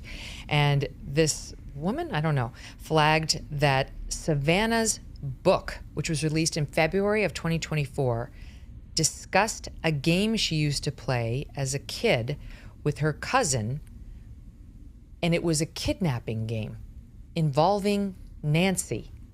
So we pulled the audio that Savannah did of her book. In it, you're going to hear her talk about her cousin Terry, who was, she said, like an aunt to her growing up. Terry's 20 years older than Savannah, so Terry would be 74 right now. But listen to this. About once a year in the summertime, Cousin Terry orchestrated a kidnapping of my sister and me. It went down like this. The cousins would visit for a few days at our house in Tucson, and then, on the morning they were to leave, Terry would wake us up early, shushing us in the pre-dawn darkness as we made our escape. We would all pile into her rickety station wagon and head north, the sky streaking with bright oranges and pinks as the sun rose over the colorless desert landscape. Somewhere between Phoenix and Tucson, Terry would make a pit stop and let Annie and me call home at a payphone. "Mom, Cousin Terry kidnapped us to take us to her house." My mother would feign shock, protest how terribly she would miss us, then assure us she'd drive up to retrieve us in a few days. Jonathan, that is just eerie. It's eerie. She released that in 2024, talking about kidnapping and her mom and her sister and Savannah, a cousin. I don't know about Cousin Terry. I'm not sure whether Cousin Terry is still in the picture or what, but I'm not suggesting Cousin Terry is behind this, but I'm suggesting that just the mere discussion of kidnapping amongst the Guthrie family is potentially the kind of thing that could put an idea in somebody's head, could potentially be relevant in trying to track down where somebody first got the notion of a kidnapping in the Guthries. And then you have 3 months ago, Savannah with her mom in Tucson on the Today Show, showing off where they eat, where they hang out. I'm just trying to piece together how this possibly could have even come about, since the idea of kidnapping a mom is unfathomable to most of us. Yeah, that is, there's a lot of detail to that story. And so, I have a degree in political science and psychology, double major that is, I call it a double useless degree. But some of the things that I do remember out of psychology that really stands out is that there was one woman who had, one of the case studies, she had like 14 different personalities. And she had a sister. Well, they were both abused as children. And their mom would do things like when they were, she felt they were being bad, she would put them in a bathtub with scalding water in it and make them sit there. And one developed this incredible, deep psychosis. The other one was pretty normal and just hated her mom. So, you know, this is another reason why I wouldn't rule people out. And I'm not saying people should go down this rabbit hole, but as law enforcement, I don't rule these things out, because if the sheriff's never heard this before, this would be something that I would definitely look into. But anybody who's read that book, as well as you both have talked about stalkers, and we heard the other individual from, I think it was a BBC or wherever she was, talking about her stalker. People latch onto things in weird ways. And I know, Megyn, Maureen, perhaps you have, because you're on TV a lot, and I know, Megyn, you've probably had these, where you get emails from people that say some of the weirdest things, especially if you've been in the FBI. They're like, can you help me out with the FBI? Or people will write and say, hey, can you introduce, I used to host for Sean Hannity on the radio. I was his fill-in host, and people would write me and say, hey, can you get me in touch with Hannity? I got to tell him these things, right? Well, that's not realistic. Oh, sure. And so I think when we look at, again, the totality of that show that was on there, it showed where Nancy lives. It talked about Savannah. And then there's this book out. This is kind of a striking coincidence, which does happen sometimes, but a striking coincidence I think needs to be looked into. And I would, if I was investigating this, I would be looking at the people who continuously send TMZ these emails about how they've seen Nancy, right? Because yes. We're going to get to that, because there's another one. Because that is the individual who very well could be responsible. Again, if these people are that wacky, like you were talking about, or this other woman who was stalked, a person thought they were in a relationship. So if a person, they could be thinking two different things at the same time, and still trying to get some kind of glory out of this. So I would really seriously be looking at that. Hadn't even considered that. Yeah. Had not even considered that the what seems like a fraudster continuously emailing Harvey Levin at TMZ about how I know who the kidnapper is and I want a Bitcoin. Well, half now, half later, might actually be the kidnapper looking to insert himself into the discussion, as opposed to the person who wrote the first two $4 million, $6 million demands. Sure. That's an interesting thought. I had not even considered that, because the person sounds so farcical. Hold on, put a pin in that, because I do want to come back to that. But while we're on the subject of the potential stalker, we showed this a couple weeks ago with all of you, but let's take a look at that Today Show segment that I've now referenced a couple times that happened 3 months before this. You guys came here in the 70s and you'd been moving all around. What made you want to stay in Tucson and plant roots? It's so wonderful. Just the air, the quality of life is laid back and gentle. Yeah, I like to watch the javelina eat my plants. But the best thing about Tucson is coming home and seeing you guys. Should we raise a glass? Prickly pear margarita. Cheers. Cheers. Cheers. Love you. Love you.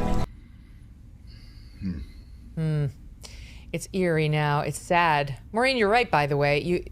The pictures of Savannah and her mom are like very compelling. They're very compelling. You can see the love radiating off of these two. And I can relate to it. Honestly, it's like Savannah used to not, we've talked about it many times. Her dad died when she was 16. My dad died when I was 15. My dad died when I was... Both of sudden heart attacks. Yep. Yeah. Like there's something, I don't know. Your mom becomes your mom and your dad. Your mom, when your dad dies young, your mom becomes both parents. And my mom wasn't the tough guy when we were kids, but she had to become one because she had 6 teenagers when our dad died. Well, it's no accident you became an FBI agent. It's definitely no accident you became an FBI agent. It's not, and it's no accident. Savannah and I both went to law school, and then we both became reporters. And I don't know, I would suggest for the record, maybe we both had something to prove of our own. There's no question that the loss of a father figure and an actual father at a very young age has a profound impact on a young woman. And Savannah did not want to leave her mom when it was time to go off and get her first reporting job, and the mother insisted that she do it. I understand that too. It was like I had it more when I went to college. I felt so bad because I was the third kid, and I did not want to leave my mom alone at all. You know, I knew she'd be alone, and I did. My mom said, "You're going. Like, get out. This is it. I insist." And I went, and so it's incredibly sad, and it's incredibly awful to think that something as sweet as a segment with her mom could possibly have played a role in the mom's targeting, or like a fun childhood story about like a silly game But that silly game involved the word kidnapping and even a fake kidnapping within the family where they took her. You just never know what's going to set a lunatic down the lane he or she goes. Sweet baby Jesus, can we just rid this world of all the lunatics? They are just outnumbering us at this point. It's crazy. But with regard to the kidnapping thing in her book, you know, it sounds like the older cousin Terry was just coming up with some like secret plan to get the kids up early in the morning to get them out of the house to beat the traffic, and she just had a you know a good imagination. How someone else takes that is a totally different matter. You know, my dad, if he were late coming home as a joke, he would call my mom, and you know she'd be all upset, and he would just say to her, "Hey Mary, don't pay the ransom. I've escaped," and we would all crack up, and she'd say, "That son of a gun," you know, but. So there are people that can find a little dark humor in things, and my whole family's first responders, so we all have that kind of dark humor. Mm-hmm. So I'm not blaming. We're Irish, so we have it. It's so true of the Irish. We can't. We try to hide it, but it just when it comes out, you just see everyone burst into laughter, and you know. Yes. You just got to hit We joke about everything. Everything. Inappropriate and appropriate. Especially and inappropriate. It's a great way to go through life, honestly. It's like that's why you don't get too stressed out, and hopefully you live a long life because you're not running around with high cortisol all the time. You laugh it away. It's a very effective tool. If we got rid of all the bad people, like Maureen's saying, social media would be reduced to about 10% of the people that go on there every day. So we wouldn't have social media anymore. This is also true. Some potential lunatics would dive right in. And now that leads me back to the fourth letter that Harvey Levin got over at TMZ. So as the audience knows, I know Maureen's rolling her eyes and throwing her head back. I know we all feel that way. Like, what the F? I'm starting to wonder, does Harvey have an alibi for where he was that night? Just kidding. Many of the Twitter follows, like, they're so fed up with like the way this investigation is going. They've been like, have they checked under Nancy's bed? Have they checked the basement? You know, some basic searching mechanisms that they're pushing. But here's what's happened. Harvey Levin has now gotten 4 letters from someone not claiming to be the kidnapper, but claiming to know who the kidnapper is. And for the low price of 1 Bitcoin, he will tell Harvey who the kidnapper is. That's how number 1 started. Then it grew to, well, now the FBI is offering 100,000. Bitcoin's only worth 65. So I'll take 100,000 for my information now. And I want it to be 50 grand in Bitcoin before I reveal and the other 50 after I reveal. Different iterations of this. And also he was offended that they raised the award. He was like, I feel attacked. Something like that. I thought that was great. Person sounds like an absolute moron. So Harvey was on TV, you'll be shocked to hear, talking about this development. And here is what he said, Sot 57. I have something to say to you. And I have already talked to the FBI about this, that if you are not real, you're committing a crime. This is the 4th letter you've sent, and I should tell everybody that in this letter, it says, I know what I saw 5 days ago south of the border, and I was told to shut up, so I know who he is, and that was definitely Nancy with them. This is the 2nd time he has referred to more than one person involved in this. He also says one of the reasons he's worried about coming forward is he has a record. He has a burglary on his record from 10 years ago. If you're worried about getting this money, and you really do have this information, send it to us. You're sending us these letters. Send it to us. We will forward it to the FBI. So this is a way for you to get that money if this really is legitimate. Okay, so now in the 3rd letter, by the way, that preceded this, Harvey said the man had written, be prepared to go international. Be prepared to go international. And so now we've got a 4th letter claiming he saw Nancy with, quote, them in Mexico, Jonathan. I mean, to be honest, we haven't fully explored the south of the border possibilities. The sheriff kind of ruled them out the other day. I mean, I don't believe the sheriff. I got to be honest. I don't believe a word that comes out of the sheriff's mouth. But the other day he did say, like, no, we don't even think that's a thing. So okay. Based on what? Your Democrat policies? Truly, like, how have you totally ruled out south of the... You don't know who fucking did it. Sorry, I've had it with this guy. Should we be talking? Should we be paying a Bitcoin and a half to see what this guy may know about south of the border? Well, first of all, let me say that, you know, again, hosting radio, you make live reads so easy because they're terrible. But as you can see, Harvey Levin, who I figured he would be able to read a little bit better than that. That was terrible, first of all. But it was pretty stilted. Yeah. So, but listen, this goes back. I found something very striking. I've heard him read that already a couple times, but for whatever reason, it didn't jump out at me that the individual that is supposedly writing these letters, first of all, are they coming from the same email?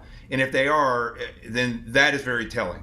Secondly, I think he said yes. I think he did say they are. So the individual just said that he has a record for burglary. Now, I find that very odd as well.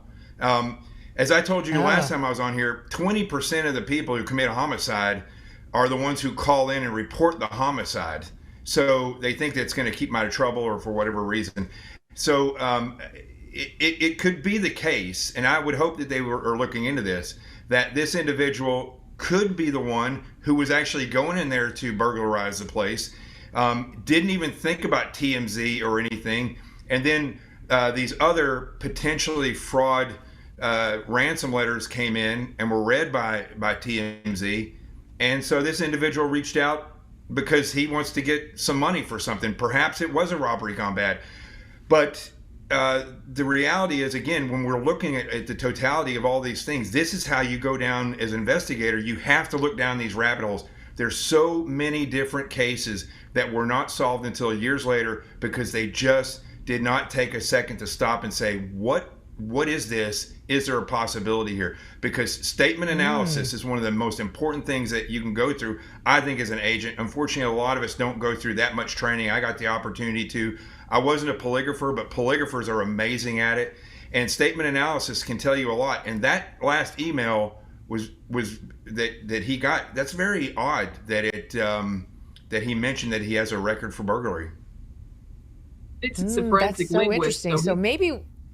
Go ahead. Maybe we need to be. I mean, Maureen, that's a very interesting theory. That because Harvey keeps saying, "I'm telling you," they're taking the earlier two notes that demanded a $4 million and $6 million ransom. That's what the first note to Harvey said, you know, to the media, the two local Tucson stations, and then Harvey too. And then the follow-up note didn't offer proof of life, but seemed to be reiterating, like, I want the money. That those are not the real ones and didn't come from a real kidnapper, but possibly these, the weird 1, 2, 3, 4 emails that followed with this guy who seems very much to want attention, and also a Bitcoin and a half, that possibly it is the real kidnapper trying to get a quick buck off of this and just behaving very recklessly. Well, water seeks its own level, and this seems to be at about the same level as the activity we saw on Nancy's front porch. Yes, it kind of does. Yeah, with regard to the border, it is 60 miles away.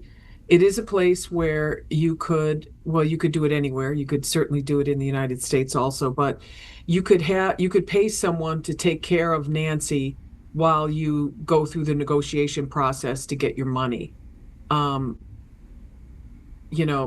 there are great cameras at the border, so if we're looking at that time frame, the time that this event potentially ended and then go 60 miles, or we always look at windows. We always start with these windows. You can expand out or you can hone in, but we're going to start with a window like that. So it would definitely give us a whole bunch of leads, and I'm fairly certain they've got to be looking at that anyways, because it is a line of inquiry that is logical, and we always follow these logical paths.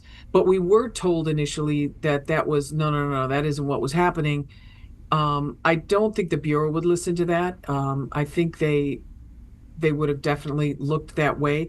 My friend Jim Galliano, he was the legat in Mexico, and he talked the other day on Fox all about the type of behavior that you would see at our legat, working with the other people or working with everybody else in the government there at the embassy and in other places and all of our partners. We have really strong partnerships in Mexico, believe it or not, the FBI does. We have a number of FBI agents assigned down there. We have DEA agents assigned down there, all kinds of people, and we work together all the time. So if I have a lead in Mexico, I would send that lead to Mexico. I would speak to my counterpart there. They might refer me to the DEA or Department of State. So there is a well-oiled machine in all these different countries. But I would say in particular, Mexico, we have a very good working relationship with our counterparts. Unfortunately, you don't know if somebody took her south of the border, if they were smart enough to store her someplace for a day or two until the heat wasn't as intense, and then cross the border with her in the trunk or something. And, you know, let's face it, a guy in his 30s with the black mustache and the black goatee or soul patch, you're not going to look suspicious driving from Arizona into Mexico. That probably happens about 1,000 times a day. Unless he forgot to take off the gloves. I don't think he would have drawn a lot of suspicion. Unless he forgot to take off the ski mask and the gloves. Well, I mean, if we got that lucky, my God, and they didn't crack that one, then that really is a pathetic embarrassment. There is another case. I don't know. I just heard it in passing on one of the other networks. A former FBI agent was talking about a case where recently, in recent history, a wealthy male was abducted and taken into Mexico for a ransom. So from Tucson. So for this sheriff to say, he said that I think the first or second day, that it is not likely to be something from across the border. I mean, again, that's a political statement, just like I think the other thing about clearing the family is an emotional statement. I think that's the wrong avenue to go down, because immediately he just stopped that force multiplier of people considering the fact that it might have gone over the border or come from over the border. But I will say this: if this individual, how can you say that's not a thing when you don't know who did it? That seems like, it definitely wasn't a Mexican. It wasn't an illegal. You know, it's like it's a political. But you have no idea who it was. Kind of sounds like how can you possibly say that? It kind of sounds like he was thinking the same thing we were thinking at that time. Yeah, right, exactly. Right. Maybe his focus was elsewhere, so he was pretty sure it wasn't somebody from Mexico. I don't believe a word he says. I really don't. Right now, I'll believe my own eyes, and I'll watch law enforcement and see where they go, and let that be our guide. Megyn, but I don't believe the sheriff's words anymore. I'll say this: if this was not a kidnapping for ransom, and something happened in that house, and the individual moved her, whether she was alive or she was already deceased at that point, I would suggest the possibility that she's within probably 2 hours of her home, because this occurred and the removal was close to 3 o'clock in the morning, which would give you about 2 hours of sunlight. And people that aren't that comfortable with moving somebody or that experienced, they may be experienced with going into a home when everybody's asleep and robbing a place or burglarizing, but if they're not experienced with moving somebody and there's been a situation where something went awry, then the possibility is they wouldn't want to move them after the sun came up. So because they did this in the dark, they're comfortable in the dark, there's a potential she's within, I would say, 2 hours driving distance, which could lead over the border, but most likely somewhere within that vicinity. Yeah, definitely could, because they said she's about an hour from the border. Clearly, the police were also considering the possibility that Nancy was killed and left somewhere near her own property. I mean, all those searches in the backyard, looking in the sewer or whatever that was. Pacemaker, Bluetooth, they're looking for now. The septic tank, the pacemaker, exactly. And by the way, Ashley Benfield interviewed somebody who said that helicopter, signal seeker can read sniffer about 1,000 feet away. So it can, but that's great. I mean, that's better than 50 or 30 but 1,000 feet. like a helicopter that's 1,000 feet above me on the ground is going to freak me out. It's going to freak out pretty much anybody. I just can't imagine that thing's going to be able to get super low throughout the Tucson area without completely upsetting the local residents for what it's doing up there and how low it's going to come and is this safe. They're already complaining about the media, about the police. The neighbors have about had it with this whole thing. But look, a woman is missing. All right, we're going to leave it there for today, you guys, but to be continued. And thank you, as always, Maureen and Jonathan. Great to have you. Thank you. Thank you. All right, we'll be back tomorrow with plenty of news. We're actually preparing a deep dive on Epstein for you. There's been so much going on over the past couple of weeks. I mean, it's just like there's been so much irresponsible reporting on this as you sort of sit back and watch them just throw out a name and then that name and then that name. And it's like, okay, they're not all the same. Like what exactly did they do? Tell me exactly what this person did and that person did. In any event, we took a shot at trying to figure that out, and we will bring that to you tomorrow along with the latest in this case, of course. We'll see you then.